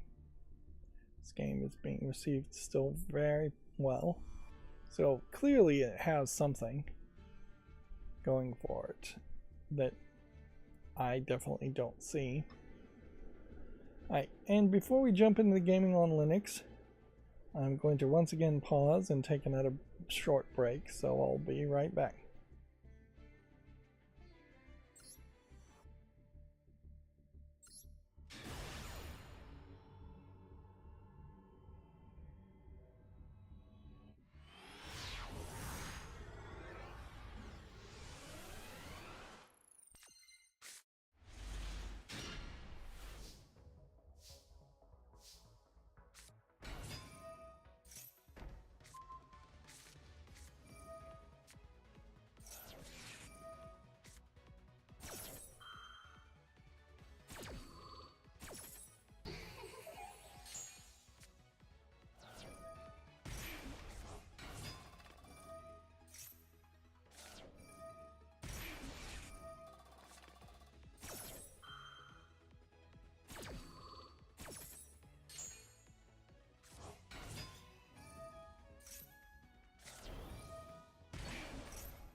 Okay, I'm back. Sorry about that. That was a shorter one, at least.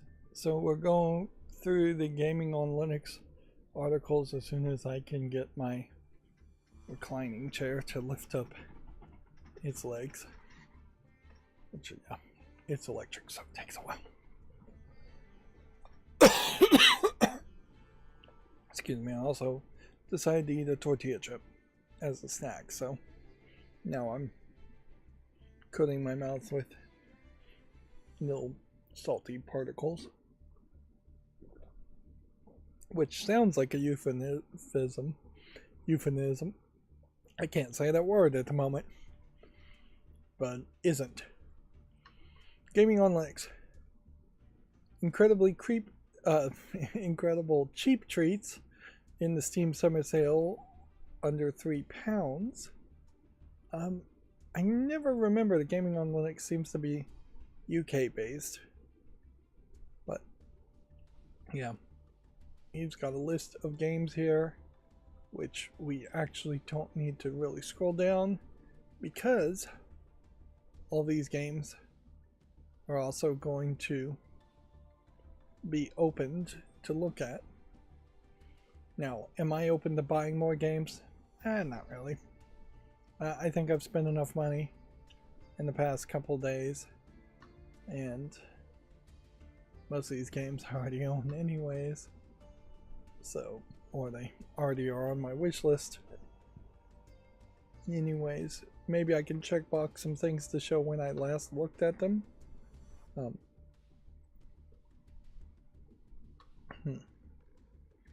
I may very dangerously have also painted myself into a corner here where I am going to end up just buying games for other people and spending money that I really don't have to spare, where they too are potentially just never going to actually chip in. But yeah, I'm basically buying it for kids, so it is also kind of very uncouth and silly to say, hey kid, send me a Zelle or send me a check for this game. Well, I would appreciate any offer that they offered like that. Almost certainly I would think their parents pushed them into it. This is interesting. I did find one game here that wasn't on my wish list. It looks like it might be good enough to be on the wish list.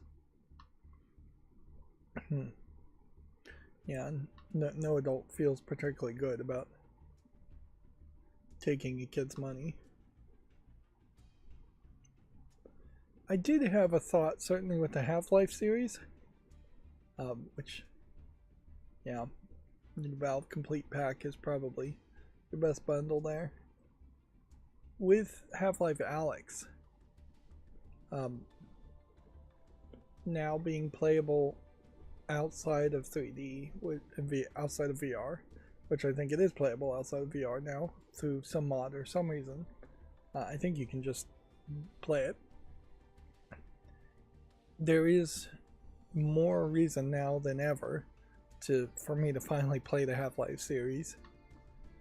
I feel like in a lot of ways I'll be unimpressed by the Half-Life series, but there is kind of no way around it. Either I never played a Half-Life series and then it is just this giant gap in my knowledge that shouldn't be there, or I do play it and have to just accept whatever experience I get now, considering I have no other options. And yes, you could play the Black Mesa remake of Half-Life 1, but I think they're probably going to be short-lived as far as believing that there would ever be a remake of Half-Life 2 in any reasonable amount of time. Gaming on Linux says Steel Hunters is another live service casualty? Is that how you spell casualty? Maybe. as it shuts down. Yeah. But yeah. Live service games get shut down way too fast. You can definitely see that this is mixed reviewed. This came out in April of 2025. It's early access, and so it feels like it never really had a very large audience in the first place. So it's almost barely news. Gaming on Linux has a selection of upcoming games that they're excited to see release, which again we could scroll down this list, but the way I've programmed this, all of these games are also going to be automatically opened. I certainly could jump on board with Gears of War Reloaded reboot, but I don't think it's guaranteed to be a rebooted series as much as it might very well be one remake slash reboot of one game, and that then is going to have to succeed in some way, some extra way to justify a remake of the second game. This one is one I'm excited to see. That's why it's on my follow-up list as a soft reboot, or a hard reboot probably, of Simon the Sorcerer. But then some of these, like Sandustry, don't really interest me. Not even to the point of making YouTube shorts around them. Which, yeah, maybe I should curate my YouTube shorts a lot more. I try not to, however. Obviously, I am excited around Silent Hill F, so I can put that on the follow list. And yeah, Burn With Me also looks like it might be interesting. But yeah, I'm still trying to mostly only put things on the fall list that have been released and are in early access, or haven't gotten enough metrics to justify putting it on the wish list. So I'm trying to have a distinctive group here where things that have check marks are things I made YouTube shorts on, and something I might come back and look at, which I haven't put any thought to actually coming back and looking at any of them yet.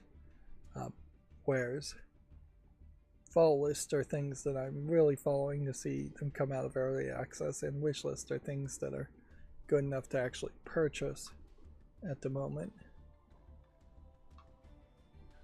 Which inherently, good enough to actually purchase on a wish list doesn't inherently mean I actually want to play it or actually wish to own it.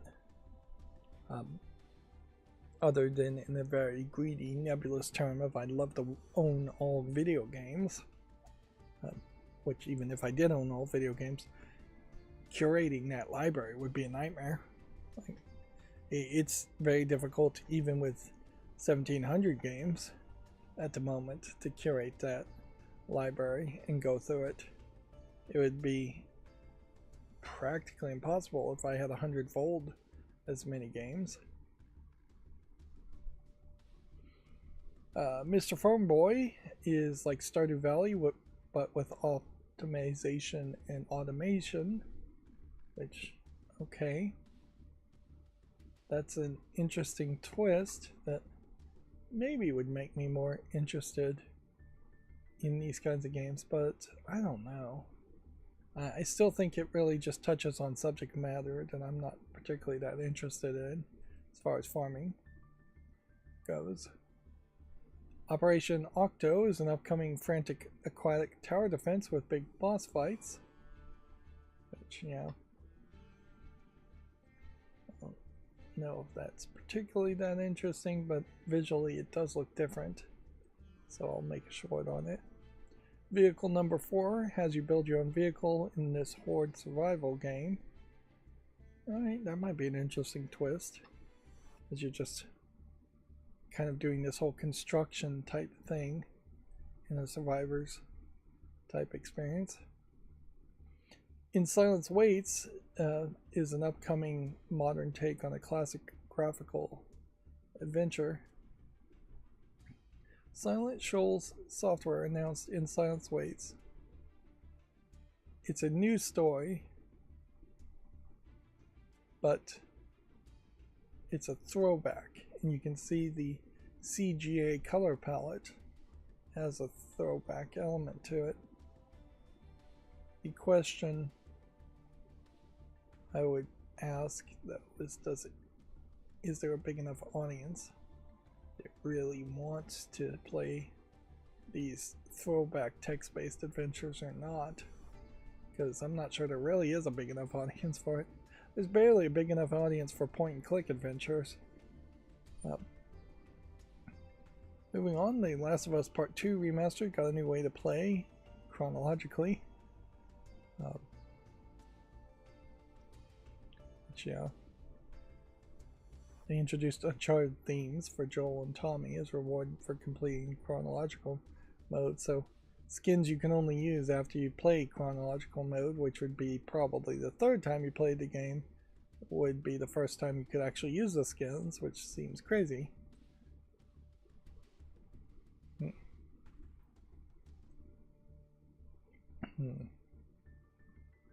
Yeah. And so, yeah, I really have to question, is the twist, which I think exists in The Last of Us Part 2, I'm trying not to spoil it, is the twist just going to be spoiled in the first few minutes of the game? I'd like to see somebody else's take on that, really, as far as just like, hey, here's what chronological mode really does as far as the reveal and the twist. I feel like some of this news is old. Steam now has a UI scale slider and accessibility menu options. I guess maybe these were from the beta moving to the main version, so yeah. At some point I should start some automated scheduling going and take that extra time to play on my Steam Deck and see if the slight change here is doing anything interesting. Another thing is apparently the Waydroid build for the Steam Deck has potential root access for the Android operating system that you would install on top of it for the first time. So if there was some reason why you needed root access for what is effectively a virtual machine being run on a Steam Deck, that would be something available to you. But more than likely you wouldn't need root access, and root access is going to give you very little unless there's something very specific you were trying to do. A AMD CPU transient scheduler attack security flaw has been revealed. Let's see. So you may very well find that there are new updates for Linux versions and Microsoft patches. Some CPUs will not be getting updates for any of the issues, or only for some, as AMD notes. Some issues do not result in leakage of sensitive information, but that depends on the exact processor series. So these are kind of over my head style of CVE announcements of flaws.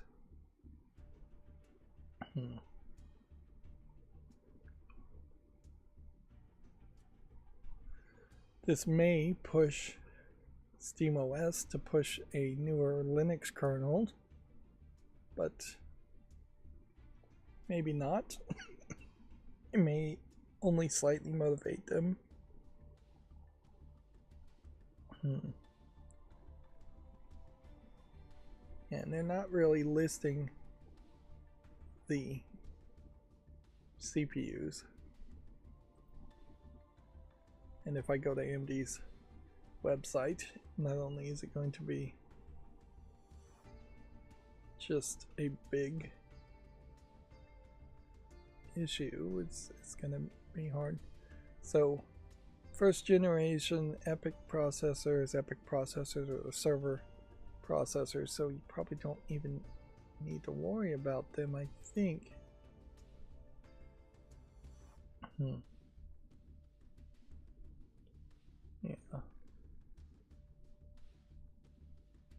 You can see some of these are no fix planned.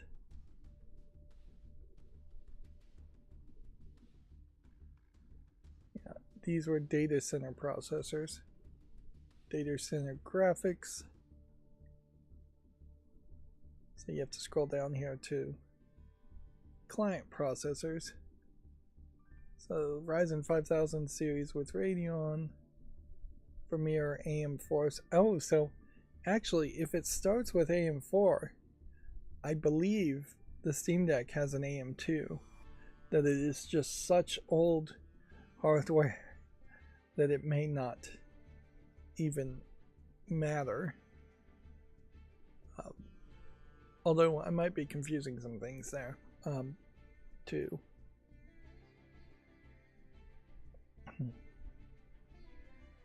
More than likely, when I do build my new computer, I will have to install some new updates.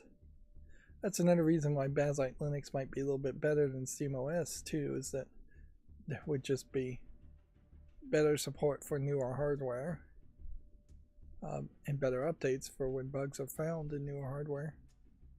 Yeah. Suffice it to say, you would have a hard time figuring out if any of this actually affected your specific computer. It seems like AM5 Ryzen chips very possibly aren't included, and mobile maybe not.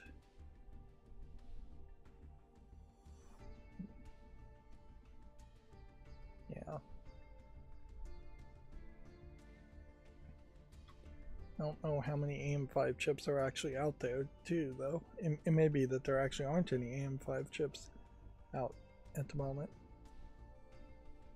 Moving on back to video games, though, Rhythm of Resistance is the world's first rhythm Metroidvania. I would question it probably is something before that, but I can't think of something off the top of my head to challenge that claim.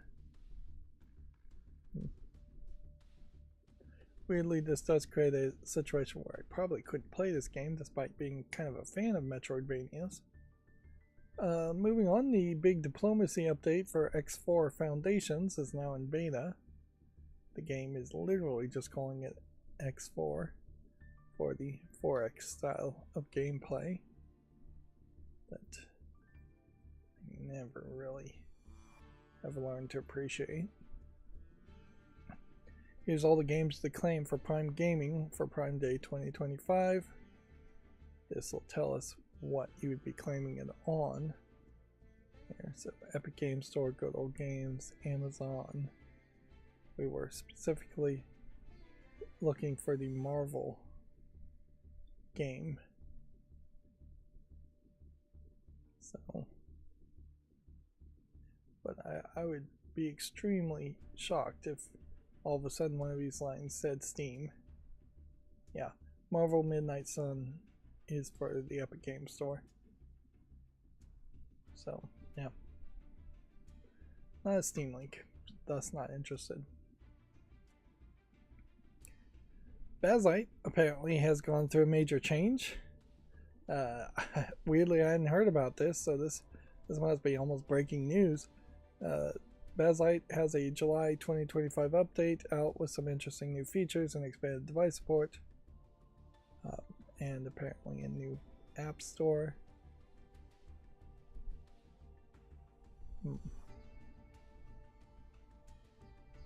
new Wi-Fi service for Intel, which can solve various issues with the Wi-Fi causing problems. Bazzite desktop mode is the new app store named Bazaar. It has a pure focus on Flatpak, so it's a good fit for projects like Bazzite. And they said it allows them to directly curate recommendations to. It has better performance than other app stores. And they're tweaked it to remove certain Flatpaks like Steam that would cause problems.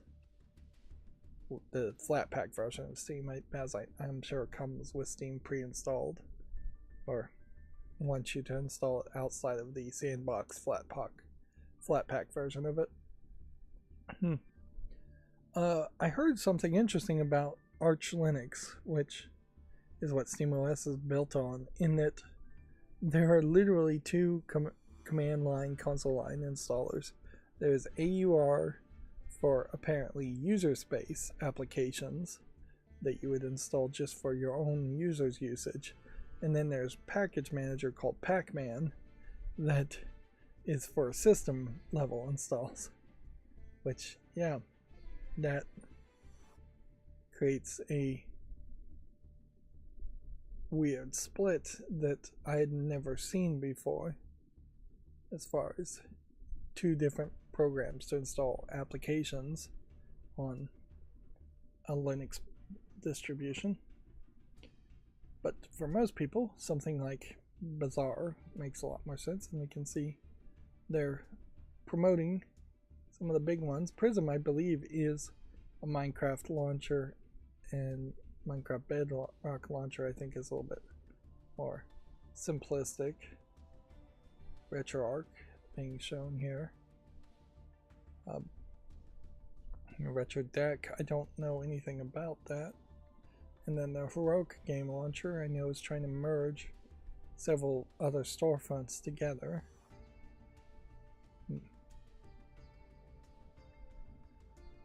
So yeah. There's a Linux kernel bump also, which anytime you bump the Linux kernel, you're going to support newer hardware. So Bazzite is upgrading, whereas SteamOS's upgrades are happening here and there, but they tend to be more minimal. Perhaps Bazzite is just more ambitious and has a lot more room to grow at the moment, too. OBS Studio 31.1.0 has been released with multi-track video for Linux, explicit sync support for Pipewire. That may very well be helpful when I do build a Bazzite computer as far as running OBS. That being said, I think multi-track video at the moment is really only something you can do on Twitch. Maybe there's some other streaming services, but not YouTube. So I would love if YouTube adopted multi-track video. It would give a lot of opportunities, but at the moment I think it's just enhanced broadcasting on Twitch. Lets you send multiple video qualities of your Steam platform, since they don't guarantee they will do it for you to give viewers different quality options, which YouTube just guarantees that you can have different quality options. That's not really where multi-track video is best utilized, in my opinion. What it would be best utilized as is if I could send a vertical format version of the video and then a horizontal format of the video. Or if I could send one version of the video that had, say, the text crawl at the top, but then another version that had that removed if people found that annoying. Which maybe people do, I don't know, I've never gotten any feedback on it. But yeah, I could see a lot of people doing face cam as like one channel where you're just watching the face and reaction, and you could have a version where your face is big and the game is in the corner, and then you could have a version where the game is big and your face is in the corner, or just game, or just face, although that might get a little too copyright infringing.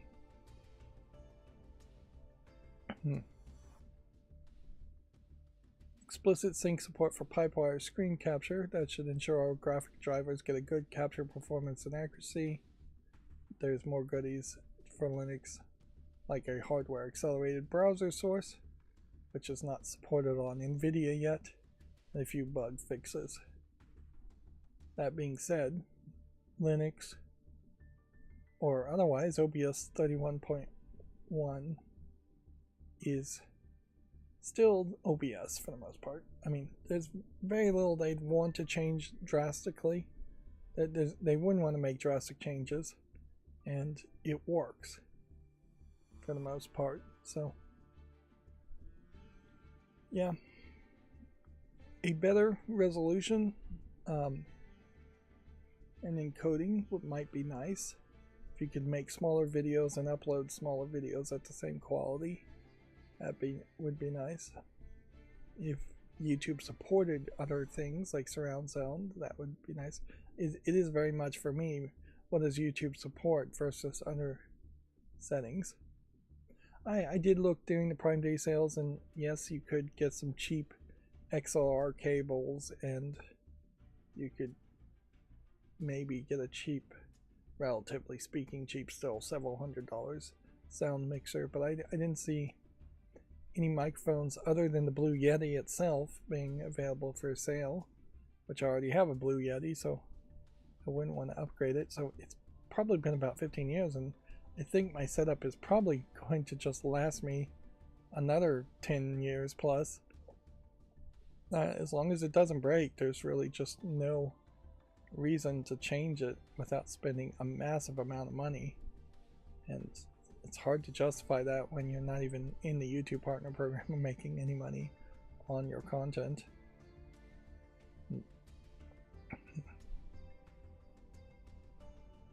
Yeah. And see what really this is going to do for me, 31.1 being released, is it's going to push me to potentially install 30 point whatever the most recent major number release would have been before the second most recent major number release, because that would be the point where I would want to stay as just one release behind.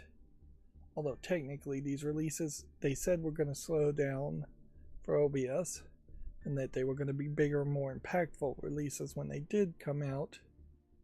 I still don't have 100% confidence that a new release is bug-free. Pretty quickly, I would bet in less than a week, we will have a 31.1.1 version that has some kind of bug fix in it.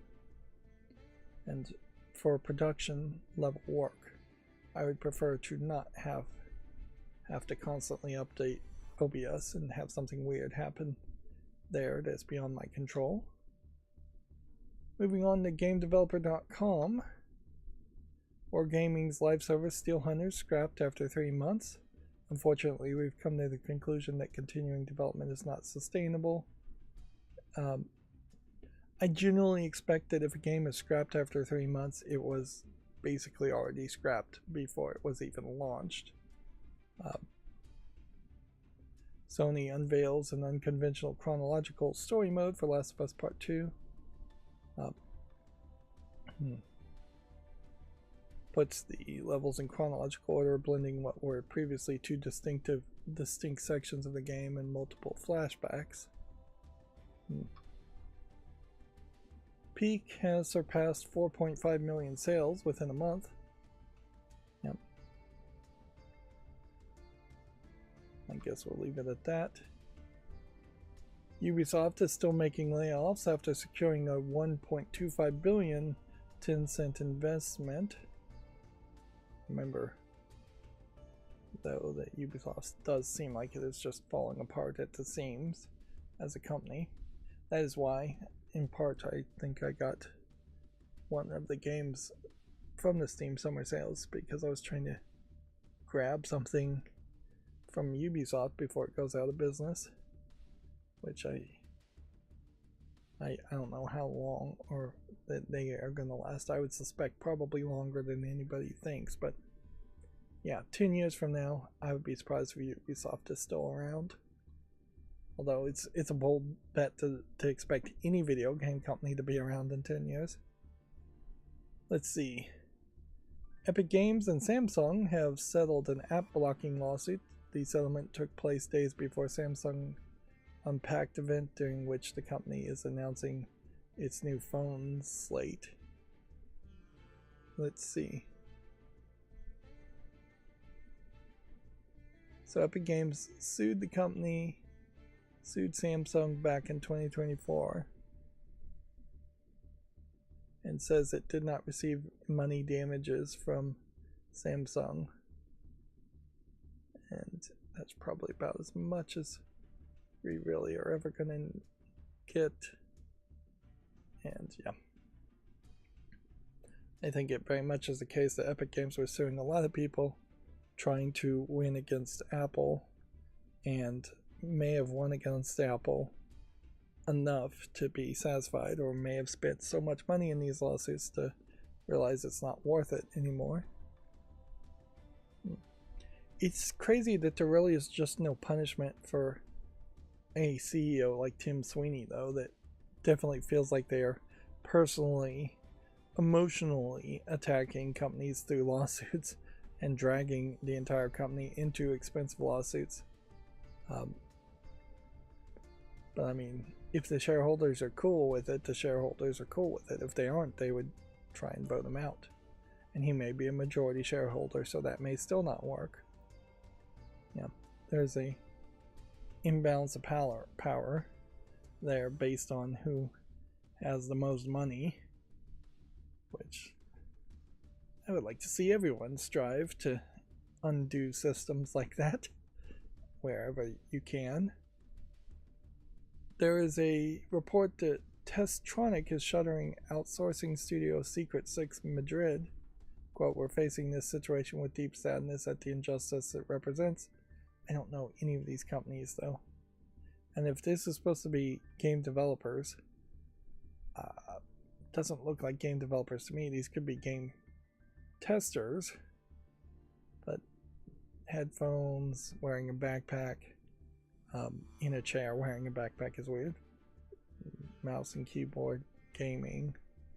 Same screens with what seems like advertisements for the game on the screens. It feels like more like it was a play event just because of the backpack alone than a picture of their office. But again, I just don't know either of those companies, so I have to really leave it at that, which will bring us to all the new games on Steam. Which, let's see if we can go through this fairly quickly. It is kind of a weird situation today where I was trying to get my macros to open all the news and go for a long time, and my macros, I guess, have just gotten fast enough when they don't run into problems that doesn't really happen anymore, too often at least. But yeah, I was definitely hoping for about an extra hour to just do some laundry or something like that. I'm struggling to find places to squeeze in the boring stuff. Yeah.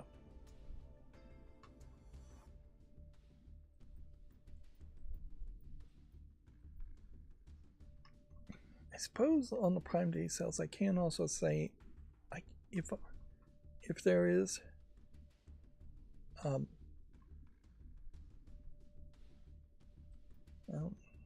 yeah, this just looks like a card game. I thought it might be something different. This looks like an AI generated asset flip garbage game. Yeah, if tariffs are affecting the prices on cheap Chinese products on Amazon.com, I'm having a real hard time recognizing it. Like, it may very well be that it just hasn't kicked in. There was a device specifically that I would like to buy, but it's just not discounted, and frankly may never be discounted. But if it's not going to be discounted, I can put it off for the time being. That one looks just like a text game. Yeah.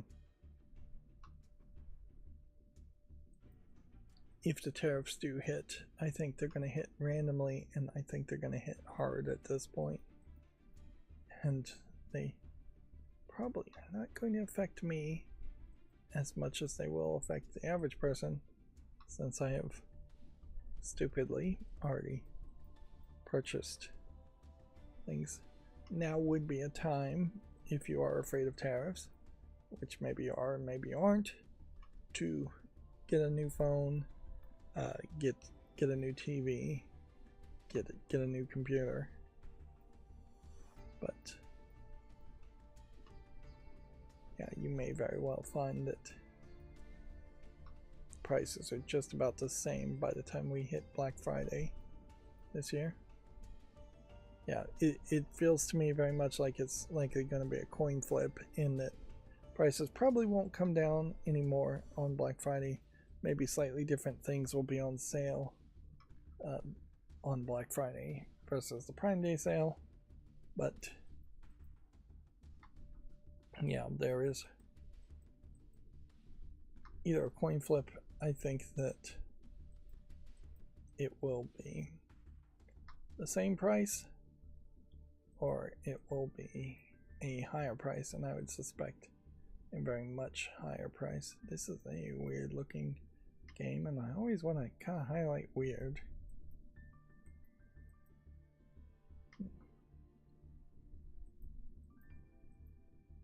But yeah.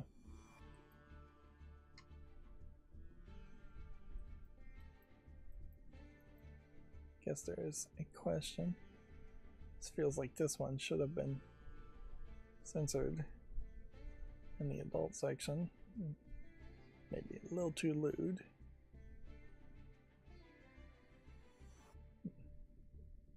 I'll put this on the follow list for later, just to look at it personally. Want to see how it gets reviewed. If it gets reviewed, which is a big if, I guess. This one looks really zoomed in.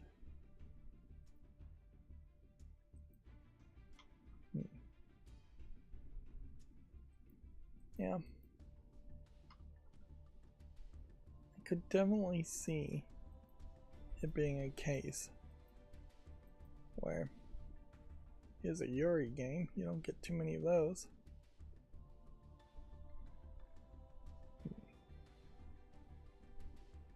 Totally free. Again, I'll put down the follow list, but I'm not going to make a YouTube short on it. Just for YouTube family friendliness caution.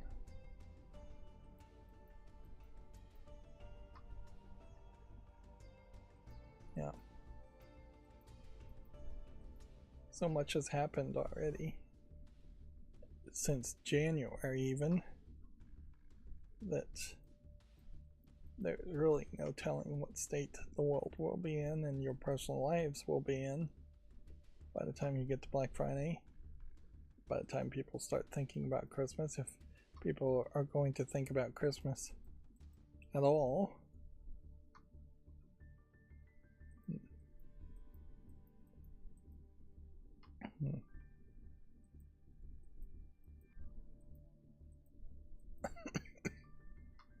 I'm glad I'm coughing less, but every now and then I still have a few coughs.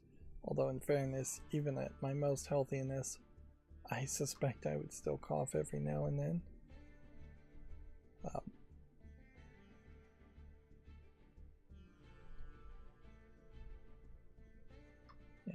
Yeah, it would be nice if I never coughed. nice if I was super healthy. Sure, why not? Wish for the moon while you're at it. But it does feel like I am on the right path to getting to a point where I am actually going to start having more energy to do things and can get back to work effectively. And yeah, I still have very few games on the fall list, but I'll look at these couple of news things. This new Princess Maker early access game is being rated mostly positive, 74%. So I am excited by that news. And then this Everdeep Aurora seems to release on July 10th, which I guess is nice to know. And then that's the end of the show. So, okay. So far, so good. Then, twice now we've had streams that have gone less than 3 hours. In part, maybe it's because I'm not rambling as much. In part, it's probably because I'm coughing and sick and have less energy.